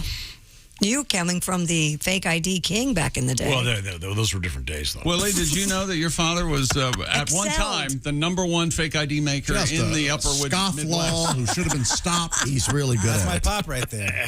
That's You cool. need I a like- fake ID? Go see Tommy. Yeah. I like that there's one story of you where you sound cool. That's good to know. Yeah. Oh, there are plenty of those cool stories. We just can't tell you them. Yeah. This is pretty. 137 people at one bar. Oh, but what were That's there 6 people were I illegal? love that part. must be a great bar. Yeah. Also, yeah, you know what? You know who should be in trouble? The 6 people that went to the underage bar. Go to the regular bar, you creeps. My Creepy goodness. guys at the end of the bar. What? Don't fault those guys for wanting to meet some drunk 18-year-olds. 18 at best. I think we at this They're point. freshmen. Okay. College freshmen. An unusual smell prompted an emergency response at Charlotte Douglas International Airport. Charlotte. It turned out to be Douglas. nail polish. An American airline spokesperson said a flight from Philadelphia landed as scheduled and the off-boarding of passengers from the plane was normal. However, ground crew members who opened the luggage compartment to remove bags from the plane noticed a very unusual smell in the cargo hold. After the Charlotte Fire Department was called in, responding firefighters discovered the source was a broken small bottle of nail polish. Wow. That must have really been some strong stuff. Huh? No joke. Not nail polish remover. No, nail polish. Because that has a distinct smell. Sure. Didn't we have a? Hang on a second. Didn't we have a news story? Probably. About a. Here it is. I got here a nail polish that smelled like Velveeta cheese. Yeah, I remember that. Yeah, Velveeta It was released. the color of Velveeta and smelled like cheese. Yeah, for $15 for a 2-pack of nail polish. Is that a typical price for nail polish, Christy? Sure. Is nail polish as expensive like perfume or no?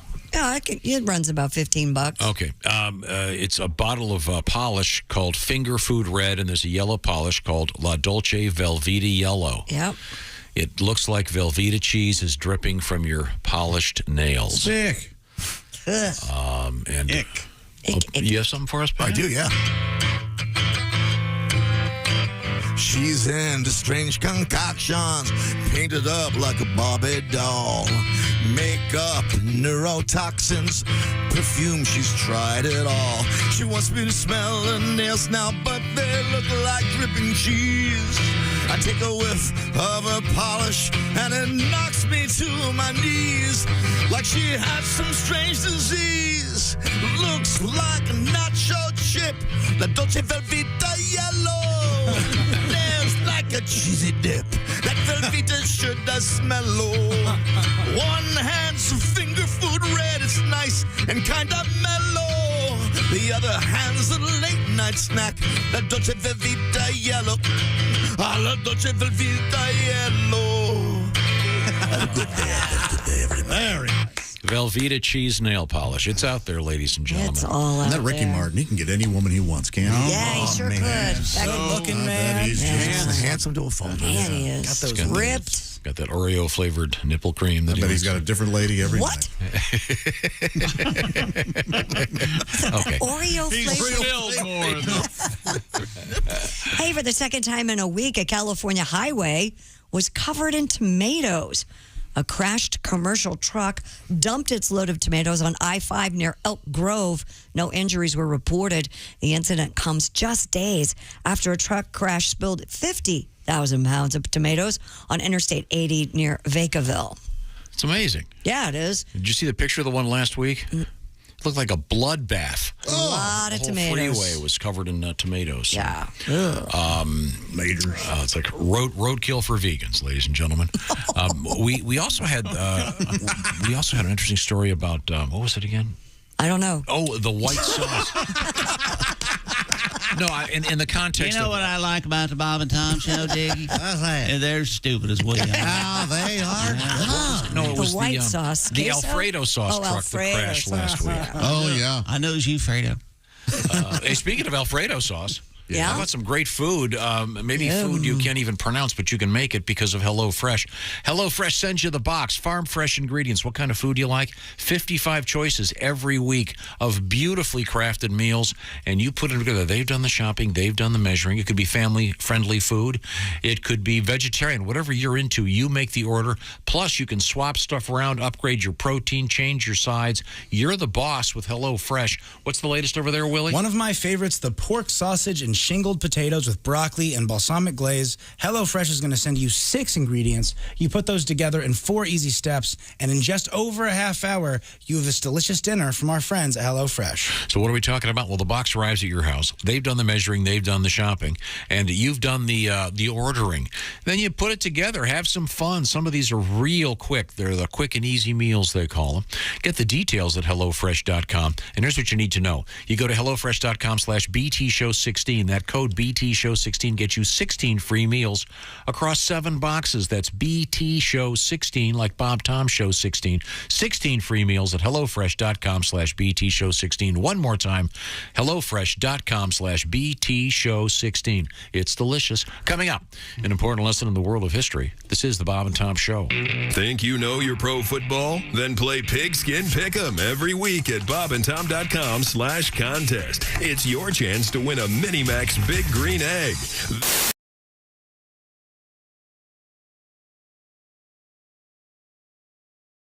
Hey, it's Josh, and of course... Hi, Chick McGee, everybody. Your chance to win a Minimax Big Green Egg for Bob and Tom at Big Green Egg. Each week, someone will win a Minimax Big Green Egg. It's the Bob and Tom Show Pigskin Pick'em, powered by the Big Green Egg. Go to bobandtom.com/contest on the computer. And is that where you go? Are we eligible?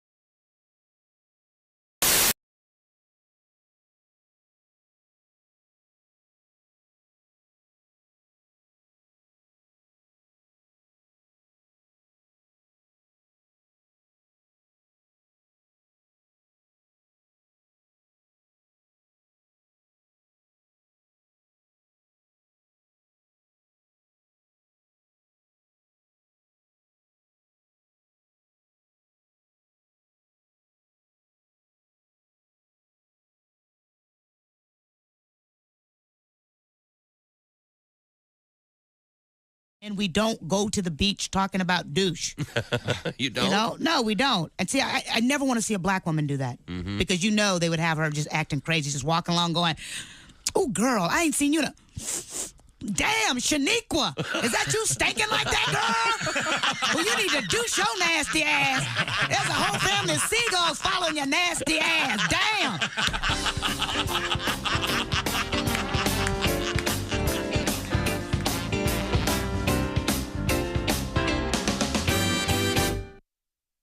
Hi, man, this is Donnie Baker. You're listening to Bob and Tom 24/7. Hey, Donnie Baker. Mark Allison along with you. Donnie Baker on stage tomorrow through Friday at Zany's in Chicago. Check out DonnieBaker.com for tickets and information. And then Saturday night, one night only, Palmer Arena in Danville, Illinois. Danville, the home of the free dispensaries there where they give out marijuana and other things there. In Danville, Illinois, of course, it's legal. It's all legal and recreational and fun. The free part, not so much, but there's taxes involved and fun and frivolity. I don't know. If you live in Danville, you know all about it. Donnie Baker knows all about it. He'll be at Palmer Arena coming up Saturday night. Again, Danville, Illinois. Get out there and see this young man while you can. DonnieBaker.com for tickets and information.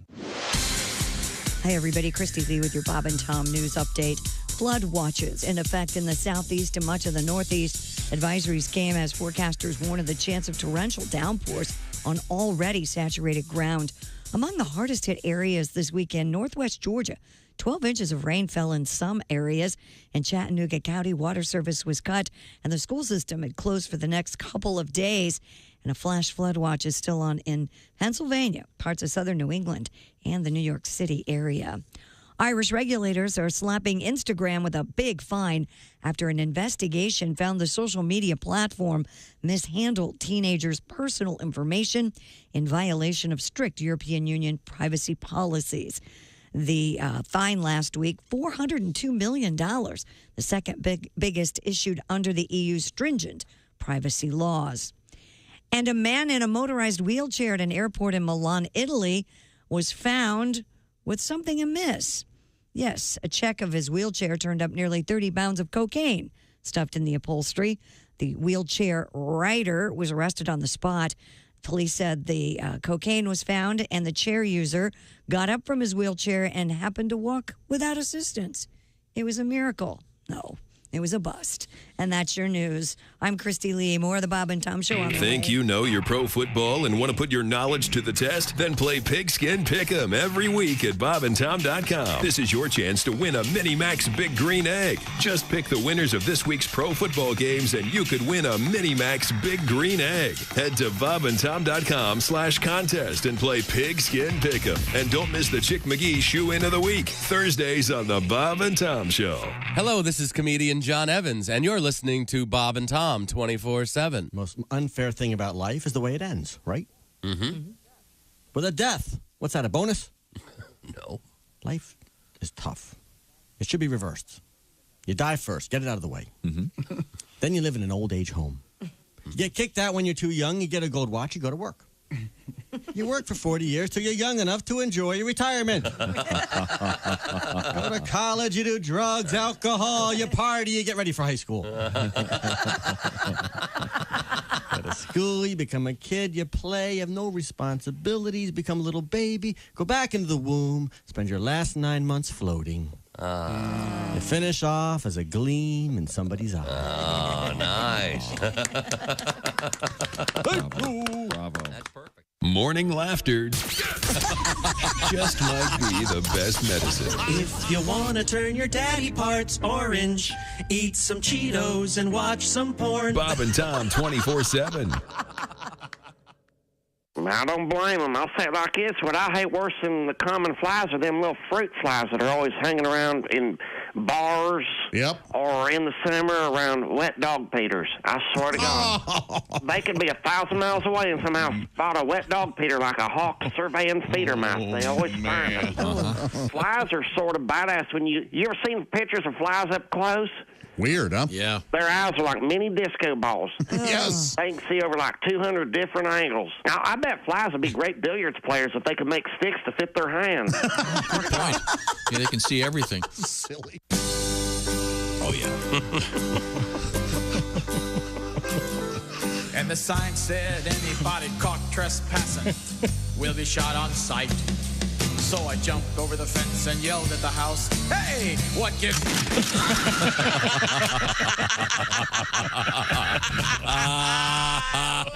Essential morning radio. All day and all night. Really? No, seriously. Really? Bob and Tom for info. Welcome back to the Bob and Tom Show. Christy Lee at the news desk. Hello. Pat Godwin in the performance room. Hey.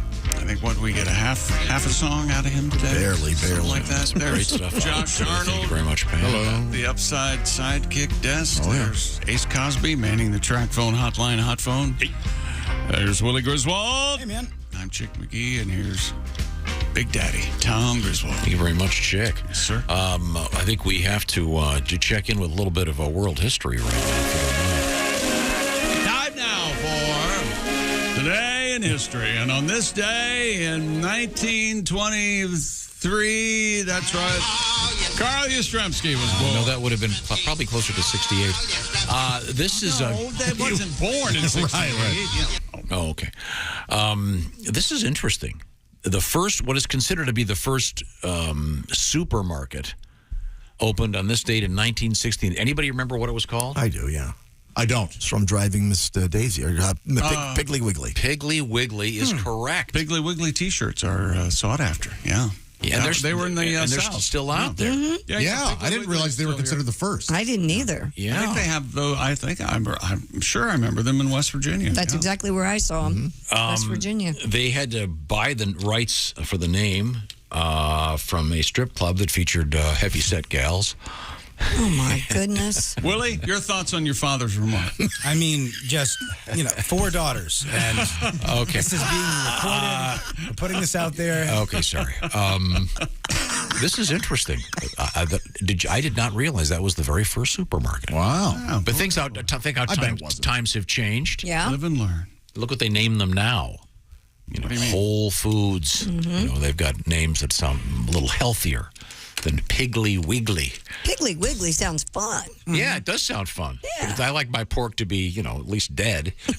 You don't want to be piggled and wiggled? I don't want to be I don't think they mean it literally. Like, is there a shorthand for it, like Pigglies? Let's go to Pigglies. Or I don't know. See you at Wiggly's. The Brady Bunch premiered on this date in 1969 on ABC. See down at P-Dubs.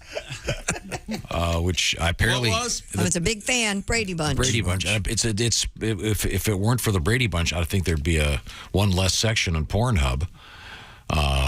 What? MILFs, you mean? Oh, the stepbrother, stepsister thing. Oh. Huge. I think the Brady Bunch started that. No? I don't know. Is that the worst regularly scheduled television program ever? Oh, no. You want to get that. One of them. That's a very tough call. On this date, happy birthday to the Marquis de Lafayette. Oh, my least favorite Marquis. Yes. So his arch enemy, of course. Number one, Desaad. Yes. That's right. But number 2, Bismarcky. And then Marquis de Lafayette. You got what I need. I'm sorry, who was the number one at Marquis Lafayette? Is Marquis de Bloomington, his arch enemy. So that's Purdue versus Indiana University. Yeah, well, I couldn't get it out. My timing was any ruined. Of us would have my timing was ruined, but it's also yelled at. Happy birthday on 1943, Roger Waters. Yeah. Enjoy the music. Movies. Watch Roger Waters while Robert Plant. I love that joke. Happy birthday to my Uncle Joe. Uncle Joe. Love Uncle Joe. He's the one who was afraid to cut the cake? No. Yeah. He's moving kind of slow down at the junction. He lives in lovely Oceanside, Carlsbad, California. Yeah. Happy birthday to the great Jane Curtin, one of the original Saturday Night Live primetime. Not ready for primetime. Funny players. lady. So funny. If it wasn't for Jane Curtin, we'd all have Venetian blinds. No. That's not a joke. Something. It'd be I love Jane Curtin. It would be curtains for all of us. I think. That's right. Never mind. Happy birthday to our good friend Jeff Foxworthy. Who? Let's see, and to Idris Elba. Idris Elba. Idris? Is it Idris or Idris? Idris. Whatever you say first is wrong. It's elbow. It is elbow. Very handsome man. Yes, he is very handsome. Okay. Now it's time now to move on and review what we learned on today. Time now for Things We Learned, brought to you by Napa Auto Parts. 6,000 Napa Auto Parts stores and over 17,000 Napa Auto Care centers. Hey, congratulations, Napa, to your driver. Ron Capps, good friend of this show. Ron, a funny car world champion, won the U.S. Nationals. Ronnie Hat. All right. Good job, Ron Capps. We started the show with Pissin' Outside today by the fabulous Billy Jonas, who is not one of the Jonas Brothers. We learned that. Feels like a Monday, doesn't it? Said Tom. Of course, it's Tuesday. We played Stumbling In and Tighten Up during the first break. Thanks to fine emails, ladies and gentlemen. It doesn't make Tom very happy. Our love is alive. Yeah. And so we begin. That's right. What happens? What happens then? Who's this? Was Susie Quattro? Stumbling in. And Chris Norman. Do not get sun on your perineum. The taint TikTok should not be your doctor, said Tom. You wouldn't think we'd have to tell people. Your taint, your nether regions do not need any extra vitamin D from the sun. No. And remember, tan lines are sexy, right, Christy? Yeah, sure. Never. Never? No, I don't. You don't like tan lines? I don't, especially in the bra area. I do not like. Really? Yeah. Really? That's right. I want it all uniform. Well, that's all really white or all really tan? Exactly. No lines at all. That's right. Get out of here with your top wearing. So now you're famous for your farmer's tan. Very. You know, you're like white from the mid ankle down. Yeah. The chicks dig that. I doubt it. Do they get to see it? When I jumped into the water this weekend, and I was walking to do so, easy. Somebody yelled, "Nice socks," and I wasn't wearing socks. That's how white. I forget which one of my brothers it was. Chick, this time of year reminds me, you're on the sideline because you don't play a lot. Sure. And you've got the mesh jersey, and then you get the tan line. Looks like you got wrapped in chicken wire because you stood on the sidelines for so long. Yeah. That's exactly it's a brutal look. Wow. I had my fantasy football draft last night, and I think I did pretty well. Good. Very excited. Very excited. Who's your about quarterback? The whole thing. Patrick Mahomes. You might have heard of him. Oh, wow. He's Tom, done. He's out. Tom has never been to Hawaii, and neither have I. Aloha. I haven't. I was there for 3 days. Cruise ships. Willie, you been to Hawaii? Oh, yeah. Thanks for the ticks, Pop. A lot of fun. Ace, have you been? I have not. You want to go? Why don't you? Sure, let's go. Yeah, go now. That'd be great. That's not what I meant. As a For group. 6 weeks, that'd be great. You get to go to Vegas this year, Ace. Come on. Isn't that enough? Yeah, even the man wasn't begging to go to Hawaii. I want to go to Hawaii, Tom.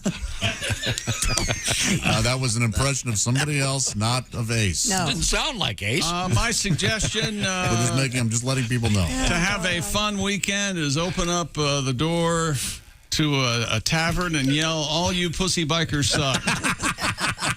And just sit back. If you need some dental work done. Watch the fun. And you're all lazy stoner types. That's from Tom. No, I was not referencing those people. I was just saying. No, not the bikers. Okay. Well, thank you very much. Don't forget to check this out, bobandtom.com/contest to join the Pigskin Pick'em. Win yourself the big green egg. We got our first one coming up this week. Oh, yeah. Get it in before the Thursday nighter starts on Thursday. This is the Bob and Tom Show. Thanks for listening to the Bob and Tom Show this morning. Even though we're not too much to look at, you can also watch the show on our YouTube channel.